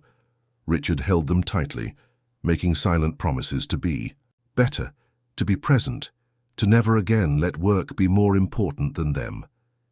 Mrs. Diaz watched the scene with tears streaming down her face. "Mr. Sterling," she said softly, "Eleanor will be back in a few hours. What are you going to do?" "I'm going to confront her," Richard said, looking over his children's heads. "I'm going to make her admit everything she's done, and then I'm going to throw her out of this house and out of our lives forever." Sophia pulled away slightly to look at her father. "She'll deny everything. She'll say we're lying." "She won't be able to," Richard promised, "because I witnessed everything. And now you're not alone in this anymore. You have me, you have Carmen, and we have the truth. And the truth always wins in the end. But first," Richard said, standing up and taking out his phone, "I need to make a call." He dialed a number he knew by heart. The police? No. The number of his personal lawyer. "Julian, this is Richard Sterling. I need you to come to my house immediately and bring divorce papers. We're ending a marriage today." Julian Miles, Richard's lawyer for over 10 years, arrived in less than an hour. He was a man in his 50s with graying hair, thin-rimmed glasses, and a leather briefcase that contained life-changing documents. Richard met him at the door, still without his disguise, and Julian's expression was one of pure confusion when he saw his boss dressed in simple employee's clothes. "Richard, what's going on? You said it was urgent, and why are you dressed like that?" "It's a long story," Richard said, leading him to the private office on the second floor. "But to make it short, I've spent the last 6 days pretending to be my own cook to find out who my wife really is. And what I discovered, Julian, what I discovered is worse than any nightmare." For the next half hour, Richard told him everything. Every abuse he witnessed, every cruelty, every manipulation. Julian listened in growing silence, his face becoming paler and paler.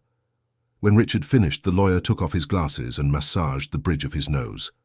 "My God, Richard, your children went through all that, and you witnessed it personally?" "Every horrific moment," Richard confirmed, "and I have a witness, Carmen, our housekeeper. She's been seeing this for a year." "That's good," Julian said, taking out paper and a pen to make notes. "Personal testimony, especially from multiple sources, is strong, but we need more. Physical marks, medical documentation, anything tangible." "The slap Eleanor gave Sophia left a bruise," Richard said. "Carmen took pictures with her phone this morning. And there's more. Mark Sanders is recording a meeting with Eleanor right now where she's going to discuss her divorce plans and sending the children to a permanent boarding school." Julian nodded in approval. "This is excellent. With this kind of evidence, we can not only secure the divorce but also ensure that Eleanor never has contact with the children again. We can even pursue criminal charges if you want to." "I do," Richard said without hesitation. "I want her to pay for every tear she made my children cry." Julian began to prepare the documents explaining the process. "We'll file for divorce based on inappropriate behavior and abuse.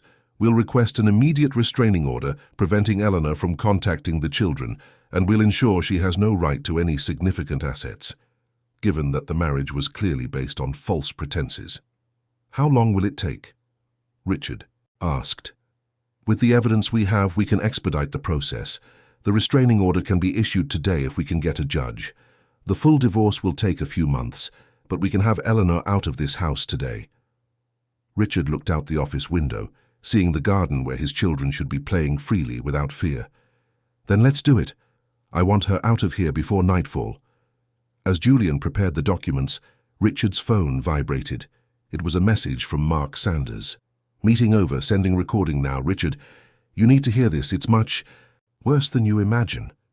Richard put the audio on speaker so Julian could also listen. Eleanor's voice came through, clear and unapologetic. "Mark, I want the absolute most out of this divorce. Richard is absurdly wealthy, and 2 years of marriage should be worth something. How much do you think I can get?" Mark's voice, professional but cautious. "It depends on several factors, Eleanor. Prenup, contributions to the marriage, circumstances of the separation."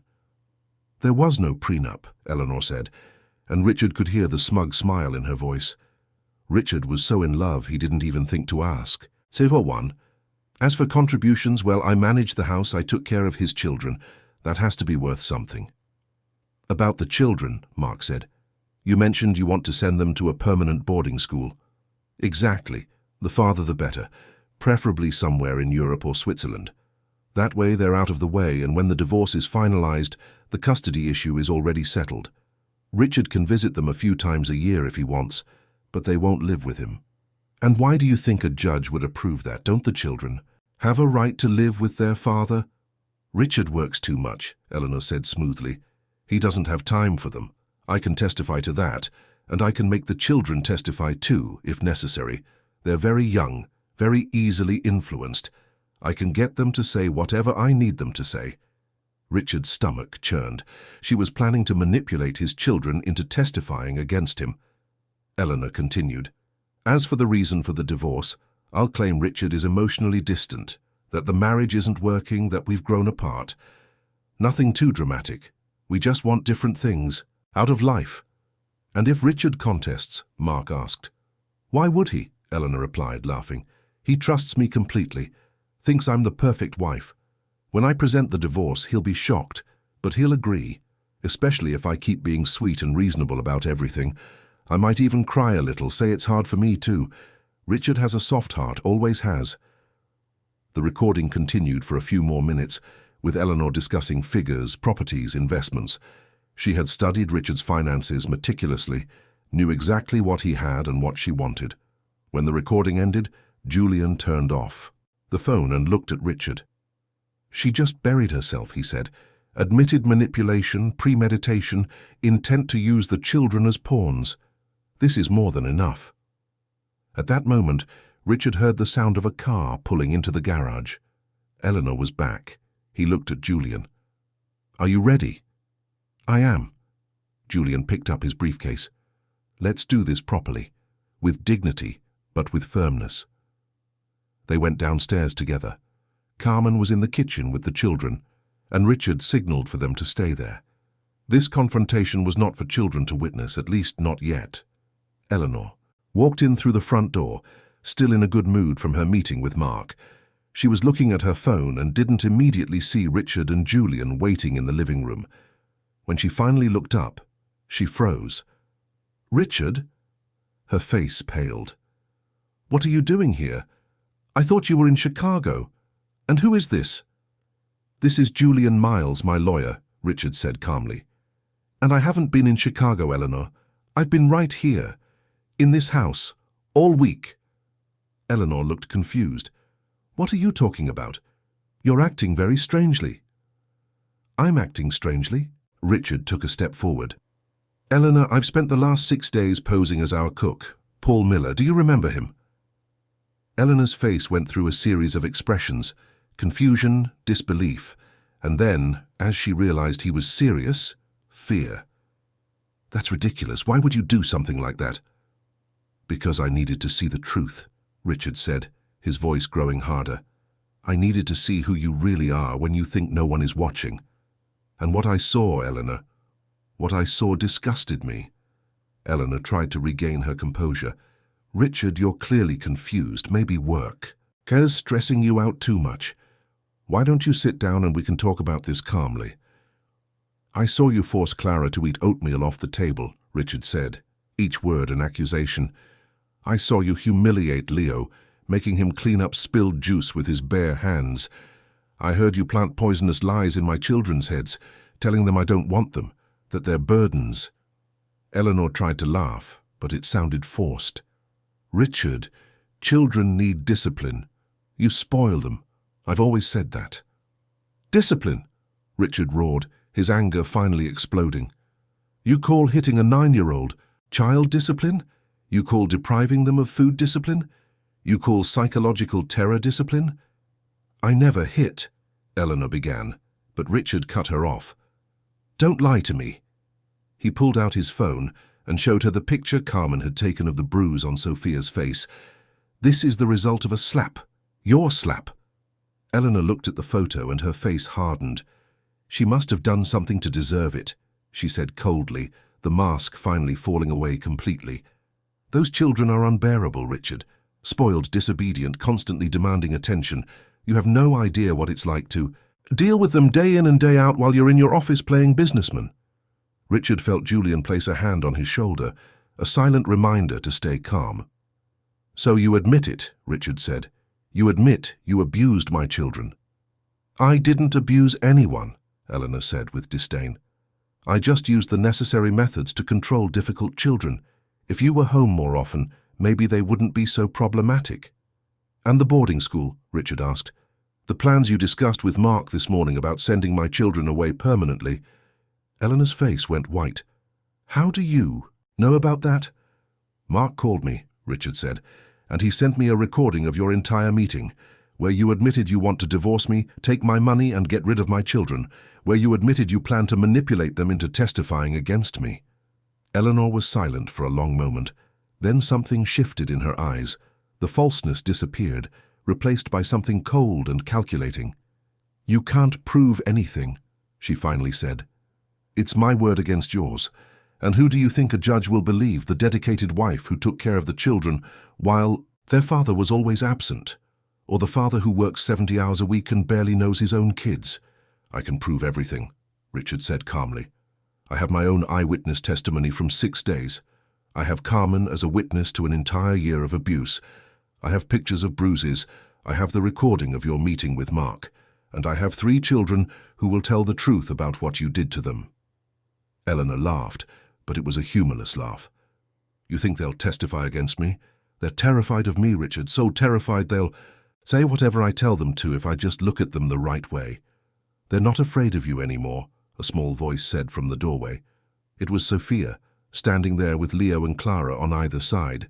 Carmen was behind them, having clearly tried to keep them in the kitchen but failed when they heard the raised voices. "Because now we have our dad back, and he's going to protect us from you." Eleanor turned to the children, and her face twisted in fury. "You," she hissed, "you little ingrates. After everything I've done for you, this cares how you repay me." "You've done nothing for us," Sophia said, her voice trembling but firm. She held her brother's hands, the 3 of them united. "You've only hurt us, made us feel small and scared and unwanted." "Because that's what you are," Eleanor screamed, all composure gone. "You are constant reminders of your father's failures, of women he loved before me. Every time I look at you, I see his mistakes, his failed relationships, his broken families." "They are not mistakes," Richard said, moving to stand between Eleanor and the children. "They are my daughters and my son. They are the best things that have ever happened to me. And the only mistake I made was bringing you into their lives." Eleanor laughed hysterically. "You have no idea what it's like to be trapped in this house with those whining children every day. They're always needing something, always crying, always causing trouble. And I had to pretend to care, had to smile and be the perfect stepmother when you were around, while inside I hated them." Sophia began to cry silently, and Richard turned to gather his children into his arms. "Get out of here," he said softly. "Take Carmen and go outside. You don't need to hear any more of this." "No," Sophia said, wiping her eyes. "We need to stay. We need to hear her admit everything, so we can finally believe it's not our fault." Richard looked at his daughter, saw the strength in her and nodded. Julian, discreetly in the corner, was recording everything on his phone. Every word Eleanor said was more evidence. Eleanor realized she was being recorded and tried to regain some control. "You can't use this against me. I have rights too." "You lost your rights the moment you raised a hand to a child," Julian said calmly, speaking for the first time. "The moment you used psychological and physical abuse against minors. I have more than enough evidence to not only secure the divorce, but to prosecute you criminally." "You won't do that," Eleanor said, but there was growing desperation in her voice. "Richard, you wouldn't really do this to me. We're married. You love me." "I loved who I thought you were," Richard said. "The woman I met in an art gallery 2.5 years ago. The woman who smiled and laughed and seemed kind, but that woman never existed, did she? It was all a performance, an elaborate lie to land a rich man." Eleanor didn't answer, but her eyes said it all. It was true. It had always been about the money. Carmen, who had been silent until now, stepped forward. "Mrs. Sterling, I need to say something. For a whole year I watched you torture these children. I watched you destroy their spirits little by little. I watched you make them doubt their own father's love. And every day I hated myself for not being brave enough to do something. But now, so I can tell the truth, and I will testify against you in any court they ask. You? Eleanor turned to Carmen with flaming eyes. You're an illegal immigrant. No one will believe you. I'll have you deported. My immigration status is being regularized, Carmen said calmly, and Richard realized she was looking at him with gratitude. Mr. Sterling has already started the process, and even if he hadn't, I would still testify, because these children deserve justice. Eleanor looked around the room, seeing she was cornered. Richard in front, Julian documenting everything, Carmen testifying, the three children looking at her, no longer with fear, but with sadness and relief that it was finally ending. She tried one last tactic.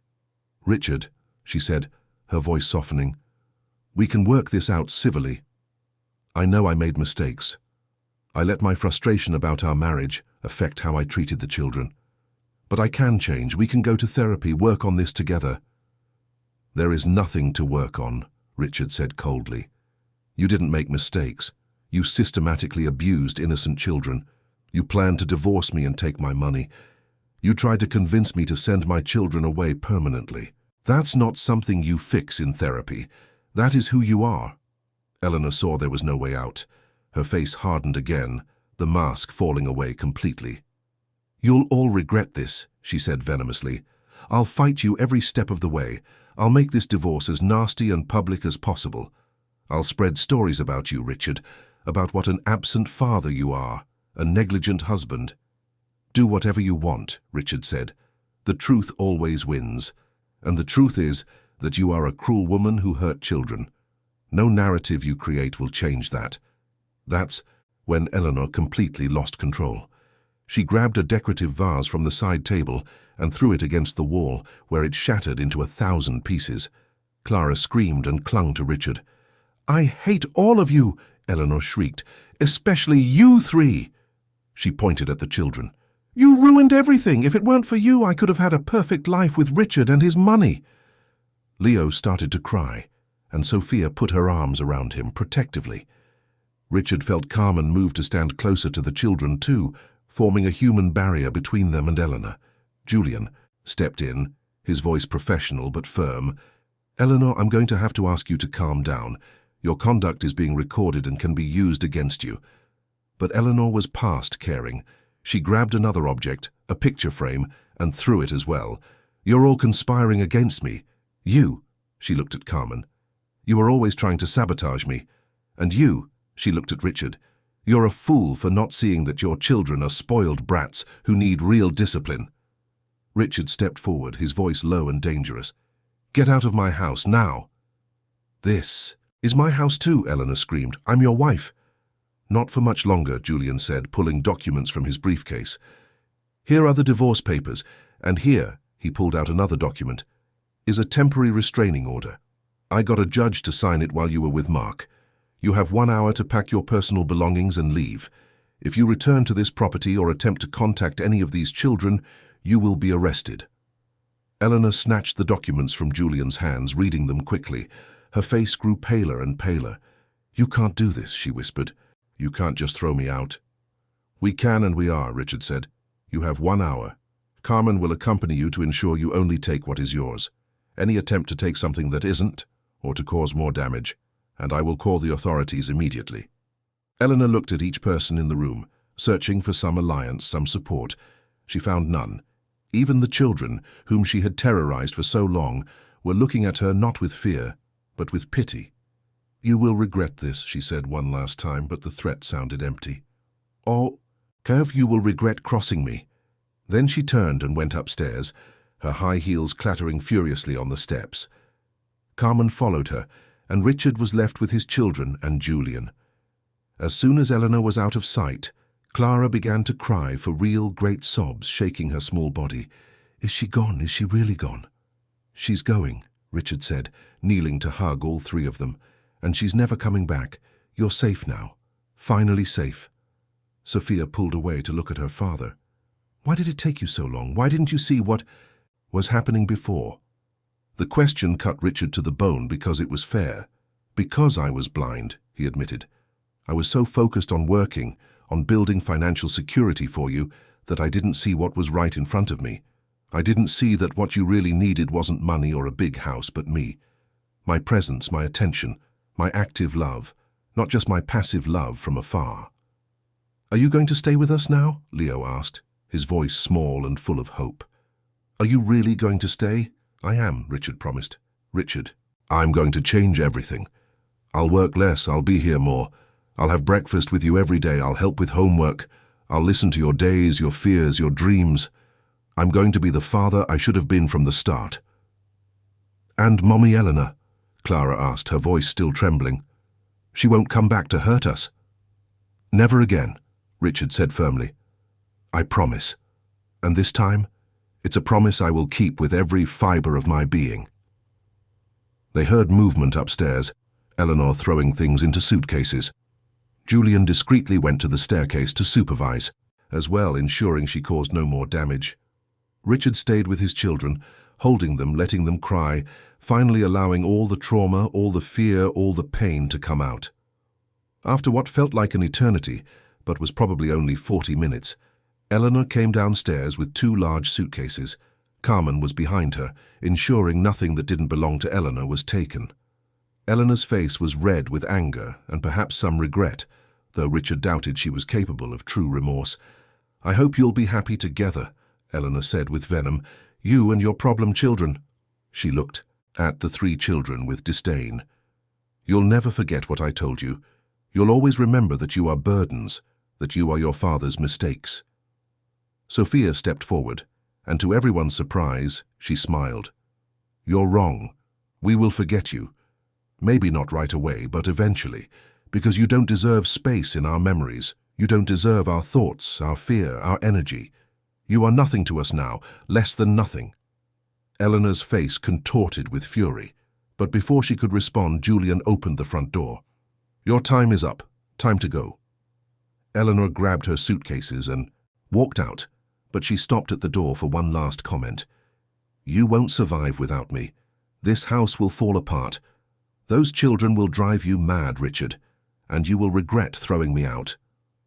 I already regret a lot of things, Richard said calmly, but throwing you out isn't on the list. The only thing I regret is ever bringing you into this house in the first place. Now get off my property. Eleanor shot one last venomous look at everyone, then dragged her suitcases to the waiting taxi. They watched through the window as the car disappeared, down the street, taking Eleanor out of their lives forever. When the taxi was completely out of sight, Richard closed the door and turned to look at his family. Julian had discreetly said his goodbyes, promising to handle all the legal details. Carmen stood near the children, her hands still trembling slightly from the adrenaline, and the 3 children were looking at Richard as if they weren't sure any of it was real. So, Richard said, breaking the silence, who wants pizza? The suggestion was so unexpected, so normal, that for a moment no one reacted. Then Clara started to laugh, a small nervous laugh at first, but it grew until it was a genuine giggle. Leo joined in, and even Sophia, who had been so serious and strong throughout the confrontation, started to laugh too. Pizza sounds perfect, Sophia said, wiping away tears that were now of relief instead of sadness. They ordered pizza with 3 different toppings, all the children's favorites that Eleanor never allowed. While they waited for the delivery, Richard suggested they sit in the living room, but Sophia shook her head. Can we eat in the garden? We always wanted to have a picnic there, but Mommy Eleanor never let us. She said it was too messy. Of course we can, Richard said. Carmen, you too, not as an employee, but as family, because that's what you are now, part of this family. Carmen started to cry, but they were happy tears. Thank you, Mr. Sterling. That means more than you can imagine. And please, Richard said, stop calling me Mr. Sterling. Just Richard is fine. When the pizza arrived, they spread blankets in the garden and ate straight from the boxes, something that would have horrified Eleanor. The children laughed and talked, and for the first time Richard heard his children truly speak freely. Sophia told him about her favorite books and her dreams of being a writer. Leo talked about dinosaurs with an enthusiasm that made his eyes sparkle. Clara simply wanted to sit on her father's lap and eat her pizza there, safe and loved. "Dad," Leo said eventually, his voice growing serious, "what's going to happen now? I mean, with Mommy Eleanor and everything." Richard put his slice of pizza aside and looked at his son. "Legally, we're getting a divorce. It will take a few months, but Julian is taking care of everything. Eleanor will never live here again or be allowed to contact you. There's a restraining order that prevents her from doing that." "What if she tries?" Clara asked fearfully. "What if she comes back?" "If she tries, there will be serious consequences. But I don't think she will. Eleanor is many things, but she's not stupid. She knows she's lost."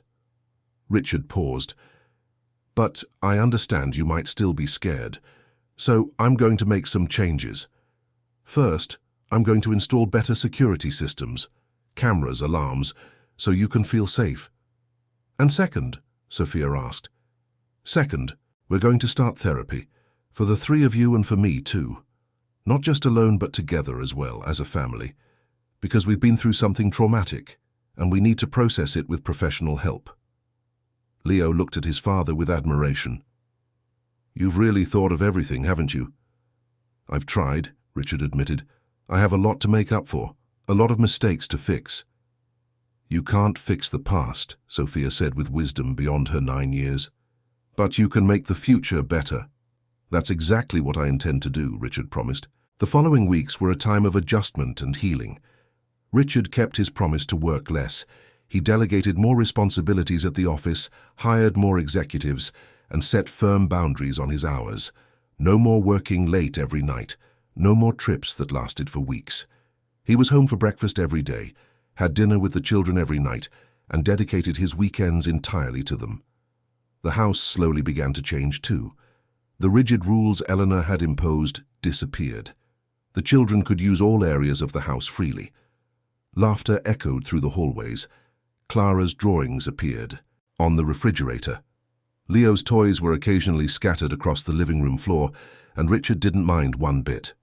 Sophia began to blossom in ways that both broke and warmed Richard's heart. She returned to reading voraciously, often found curled up in an armchair with a book, biting her lip in concentration.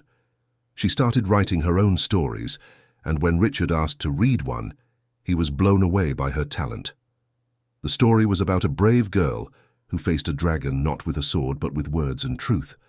Leo started smiling more. His laughter, which had been so rare during the months with Eleanor, became common.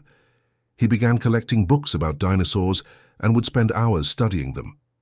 Richard turned one of the guest rooms into a study for Leo, complete with dinosaur posters and models they built together. Clara still had nightmares occasionally, but now when she woke up scared, Richard was there. He had temporarily moved into the room next to hers, leaving the master suite empty, planning to completely renovate it to erase any memory of Eleanor. When Clara cried out at night, he would rush to her, hold her, and tell her stories until she fell back asleep. Carmen continued to work for them, but the dynamics had completely changed. She was no longer just an employee, but part of the family. She ate with them, participated in decisions about the house, and the children called her Aunt Carmen. Richard began the process of regularizing her immigration status, hiring the best lawyers to ensure she could stay in the country legally and bring her sick mother over for proper treatment. Therapy began in the 3rd week after Eleanor's departure. Richard found a psychologist specializing in childhood trauma, Dr. Evelyn Reed, a kind woman in her 40s with a calm, reassuring manner. The sessions were difficult. The children had to relive painful moments, talk about things they wanted to forget. But slowly, gradually, they began to process the trauma. Sophia revealed that she had developed anxiety about being a burden. She thought any mistake she made would cause her father to stop loving her. Dr. Reed worked with her on this, helping her understand that true love is not conditional. Leo admitted he was afraid of growing up. He thought if he stayed small and quiet enough, maybe people would stop hurting him. Therapy helped him recognize that he had a right to take up space, to be heard, to exist fully. Clara, so young, struggled to express her fears in words. But through art therapy, she drew. Dark pictures of menacing figures, of scary closets, of loneliness. But as the weeks went on, her drawings became lighter. Suns, flowers, and smiling families began to appear. Richard also had individual therapy. He had to face his own guilt, his own blindness. How had he not seen? How had he let this happen to his own children? Dr. Reed helped him understand that manipulators like Eleanor are experts at hiding who they really are, that he wasn't weak or stupid for being deceived, just human. A month after Eleanor left, Richard received news from Julian. Eleanor had signed the divorce papers without contesting. She had accepted a modest financial settlement, far less than she could have tried for, likely because she knew a fight would only bring her cruelty into the public eye. The divorce would be finalized in a few months. That night, Richard gathered the children in the living room. "I have news," he announced. Eleanor signed the papers. "The divorce is moving forward." "Is it really over?" Sophia asked. "Is she really gone?" "Really," Richard confirmed. "And there's more. She has waived any right to contact you. She won't try to see you or talk to you. It's completely over." The children processed this in silence. Then Clara, with her innocent 4-year-old wisdom, said, "So now we can be happy?" "Yes, my love," Richard said, pulling her into a hug. "Now we can be happy." And they were, not immediately, and not without work. There were still difficult nights, moments of fear, memories that would surface at unexpected times. But there was also joy, genuine laughter, spontaneous hugs, moments of pure connection. Richard started a tradition of Friday nights being family game night. They played board games, made popcorn, and sometimes watched movies. Carmen always joined in, and it became one of everyone's favorite things. Saturdays became adventure days. They visited museums, parks, beaches. Richard took the children places they had never been. He showed them New York City through new eyes, and they discovered that the world was much bigger and more wonderful than the walls of their mansion in Greenwich. Sundays were quiet days at home. Richard cooked with the children, teaching Leo how to make pancakes, helping Sophia bake cookies, letting Clara make a mess of the kitchen while trying to decorate cupcakes. The once impeccable, lifeless house became messy and filled with love. 3 months after Eleanor left, Sophia came to Richard with something in her hands. It was a notebook filled with her neat handwriting. "I wrote something," she said shyly. "A story about us, about what happened." Richard took the notebook with reverence. "May I read it?" Sophia nodded. "I wrote it because Dr. Reed said sometimes writing about difficult things helps you process them.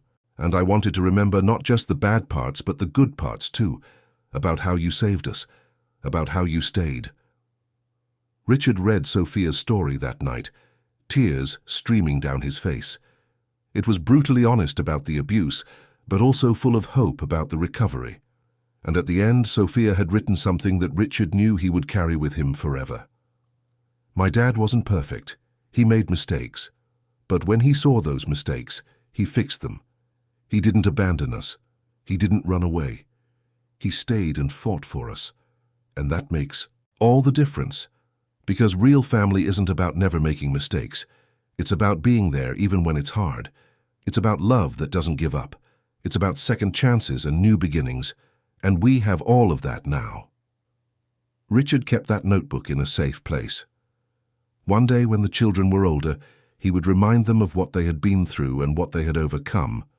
For now, he would simply continue to be the father he should have been from the start. Present, attentive, loving. Not perfect, but trying. And sometimes trying is more than enough. 6 months had passed since Eleanor walked out the door with her suitcases, leaving behind only bad memories that were gradually being replaced by new ones filled with joy. It was a sunny Saturday afternoon in Connecticut, and the mansion in Greenwich finally felt like a real home. Richard was in the garden with Leo, helping the boy assemble an elaborate model of a Tyrannosaurus Rex. The now 8-year-old was focused, his tongue sticking out slightly as he carefully glued small pieces together. "Dad, look, I got the jaw to move," he exclaimed with pride. "Incredible, Leo," Richard said, ruffling his son's hair with affection. "You're becoming a real paleontologist." Nearby, Carmen was sitting on a blanket with Clara, who had turned 5 the previous month. The little girl was making a flower crown, her small hands working with surprising dexterity. Her nightmares had become rare now, appearing only occasionally, and when they did, she knew she was safe, that there would always be someone there to comfort her. Sophia was further away, sitting under a tree with her new laptop, a 10th birthday present Richard had given her 2 weeks before. She was writing, as she always was. Now, she had started a blog where she shared stories about overcoming adversity and resilience, using fictional names but real emotions. It already had hundreds of followers, other young people who found strength in her words. Richard watched his 3 children, and his heart swelled with love and gratitude. They had come so far from those dark days with Eleanor. They had been through something no child should ever have to endure, but they were emerging stronger, more resilient, more able to recognize and demand the love they deserved. The divorce process had been finalized 2 months ago. Eleanor was completely out of their lives, and Richard had heard through Julian that she had moved to Miami, where she was apparently already looking for another wealthy man. Richard pitied anyone who crossed her path, but it was no longer his responsibility. His responsibility was to these 3 precious souls he called his children. The company had changed too. Richard had promoted competent executives who now managed the day-to-day operations, allowing him to work a much more reasonable schedule. He was still involved in the big decisions, but he no longer drowned himself in work late into the night. He discovered, surprisingly, that the company didn't collapse without his constant presence. In fact, it thrived under the new structure, and Richard was happier than he had ever been in his career. Carmen had become indispensable not as an employee, but as an integral part of the family. Her mother had come from Ecuador 3 months ago and was receiving excellent treatment for her condition. Carmen's mother, Mrs. Rosa, was a gentle woman in her 70s who immediately fell in love with the children and often looked after them when Richard and Carmen needed to go out. Because yes, Richard and Carmen had begun to develop something more than friendship. It had started subtly, small moments of connection, glances that lasted a little longer than necessary, conversations that stretched late into the night after the children were asleep. Richard was in no hurry. He was focused first on healing his family, on being the father his children needed, but he also couldn't deny that there was something special between him and the woman who had risked so much to protect his children. The children had noticed, of course. Sophia, with her 10-year-old wisdom, had commented casually one morning during breakfast. "You like Hunt Carmen, don't you, Dad? In the special way?" Richard had been speechless for a moment, then decided to be honest. "I do, but it's very early for anything, and more importantly, I wanted to know how the 3 of you would feel about it." Sophia had exchanged glances with Leo and Clara before replying. "Aunt Carmen loves us, for real, not like Mommy Eleanor pretended to. She risked everything for us. If you like her, I think that would be nice. She makes you smile. And she makes really good cookies," Clara had added seriously, making them all laugh. Now, 6 months later, Richard and Carmen were still taking things slow, but there was a tacit understanding between them. When the time was right, when the wounds had healed a little more, they would explore what was between them. For now, it was enough to be friends, partners in raising 3 extraordinary children. "Daddy!" Clara yelled, running to Richard with her flower crown. "I made this for you!" Richard placed the flower crown on his head, not caring that it was ridiculous for a 42-year-old businessman to wear a daisy crown. "Do I look beautiful?" he asked seriously. "You look perfect," Clara giggled, clapping her hands. Sophia looked up from her laptop and took a picture with her phone. "That's going on my blog," she announced. "A post about dads who aren't afraid to be silly for the love of their kids." Richard laughed. "I'm going to have to start approving your posts before they go up." "Don't even think about it," Sophia replied with a grin. "Freedom of speech, Dad. You taught me that." Carmen approached, carrying a tray with fresh lemonade and sandwiches she had prepared. "Snacks for everyone," she announced, and there was a rush as the children dropped what they were doing to attack the food. As they ate and talked, Richard looked around the garden. This same garden where 6 months ago the children played in silence, always looking over their shoulders in fear that Eleanor would appear. Now they were loud, messy, completely free. It was the most beautiful sound Richard had ever heard. After the snack, Leo asked to play soccer, and soon everyone was running around the garden, kicking a ball, shouting and laughing. Carmen was surprisingly good at soccer, and she and Sophia formed a team against Richard, Leo, and Clara. The game was chaotic and without real rules, but it was filled with joy. When they finally collapsed on the lawn, breathless and sweaty, the sun was beginning to set, painting the sky in shades of orange and pink. Richard lay on his back, looking at the clouds, with Clara and Leo on either side of him and Sophia sitting near his feet. Carmen sat nearby, and without much thought, Richard reached out and took her hand. She intertwined her fingers with his and smiled. "This is the best day ever," Clara sighed contentedly. Richard thought about it. There was nothing particularly special about this day. It wasn't anyone's birthday, it wasn't a holiday, there was no milestone event. It was just a normal Saturday. And yet, Clara was right. It was the best day. Because it was ordinary. It was normal. It was exactly the kind of day children should have every day, without fear, without pain, just love and laughter and presence. "You know what I think?" Richard said. "I think every day should be like this." "They can be," Sophia said thoughtfully, "if we choose for them to be. If we wake up every day and decide to be present, to be grateful, to be together." "When did you get so wise?" Richard asked, looking at his eldest daughter with admiration. "I learned from you," Sophia replied simply.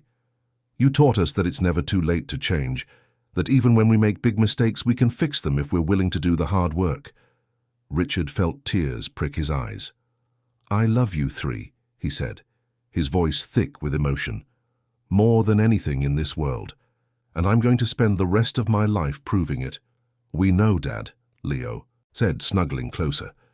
"You already prove it every day."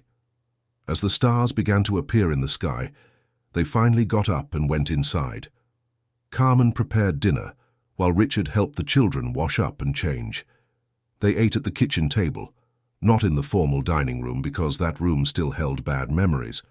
Richard was thinking of turning it into something completely different, maybe a playroom for the children.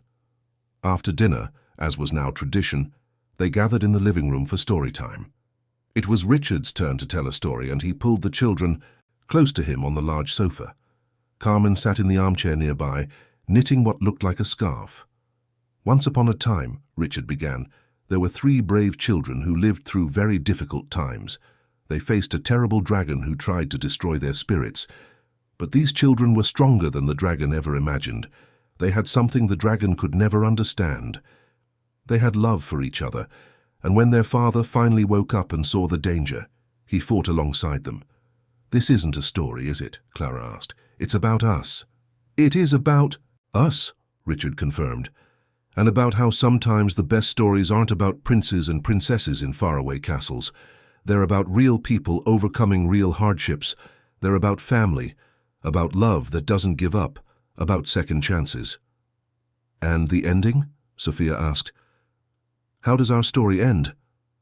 Richard looked at his 3 children, at Carmen knitting peacefully, at the house that was finally a home. "Our story doesn't end," he said softly. "It's just beginning. Because every day is a new page, a new opportunity to write something beautiful. And as long as we're together, as long as we keep choosing love over fear, presence over absence, the story will always be a good one." The children accepted this with the wisdom of souls who had walked through darkness and emerged into the light. They snuggled closer to their father, their eyes growing heavy with sleep and contentment. And Richard held them close, making one more silent promise to always be present, to write the rest of this story with them. Because he had learned the most important lesson of all. Wealth meant nothing without love. Success was empty without connection. And family wasn't defined by marriage or biology, but by who was willing to fight for you, to stand by you, to love you unconditionally. He had that now. Finally, he had everything that truly mattered. End of story. Dear listeners, we hope that the journey of Richard and his children has touched your hearts deeply. This story reminds us that it is never too late to open our eyes and protect those we love. If you were moved by this narrative of overcoming adversity and family love, we have prepared a special collection with equally touching stories about second chances, courage, and the strength of true love. Find these stories in the playlist next to this video. Your family, your children deserve presents, not just presents. They deserve your time, not just your money. And if this story made you reflect on that, share this video with someone who needs to hear this message. Don't forget to subscribe to our channel and leave a like if this story touched you. Every day we bring narratives that explore the complexity of human relationships, the importance of family, and the transformative power of unconditional love. We want to hear your reflections in the comments. Have you ever felt, like Richard, blind to what was happening right in front of you? Or like Sophia, Leo, and Clara, needing someone to finally see you? Share your stories with us. Until the next narrative, always remember to be present for those you love. Because in the end, that's what truly matters.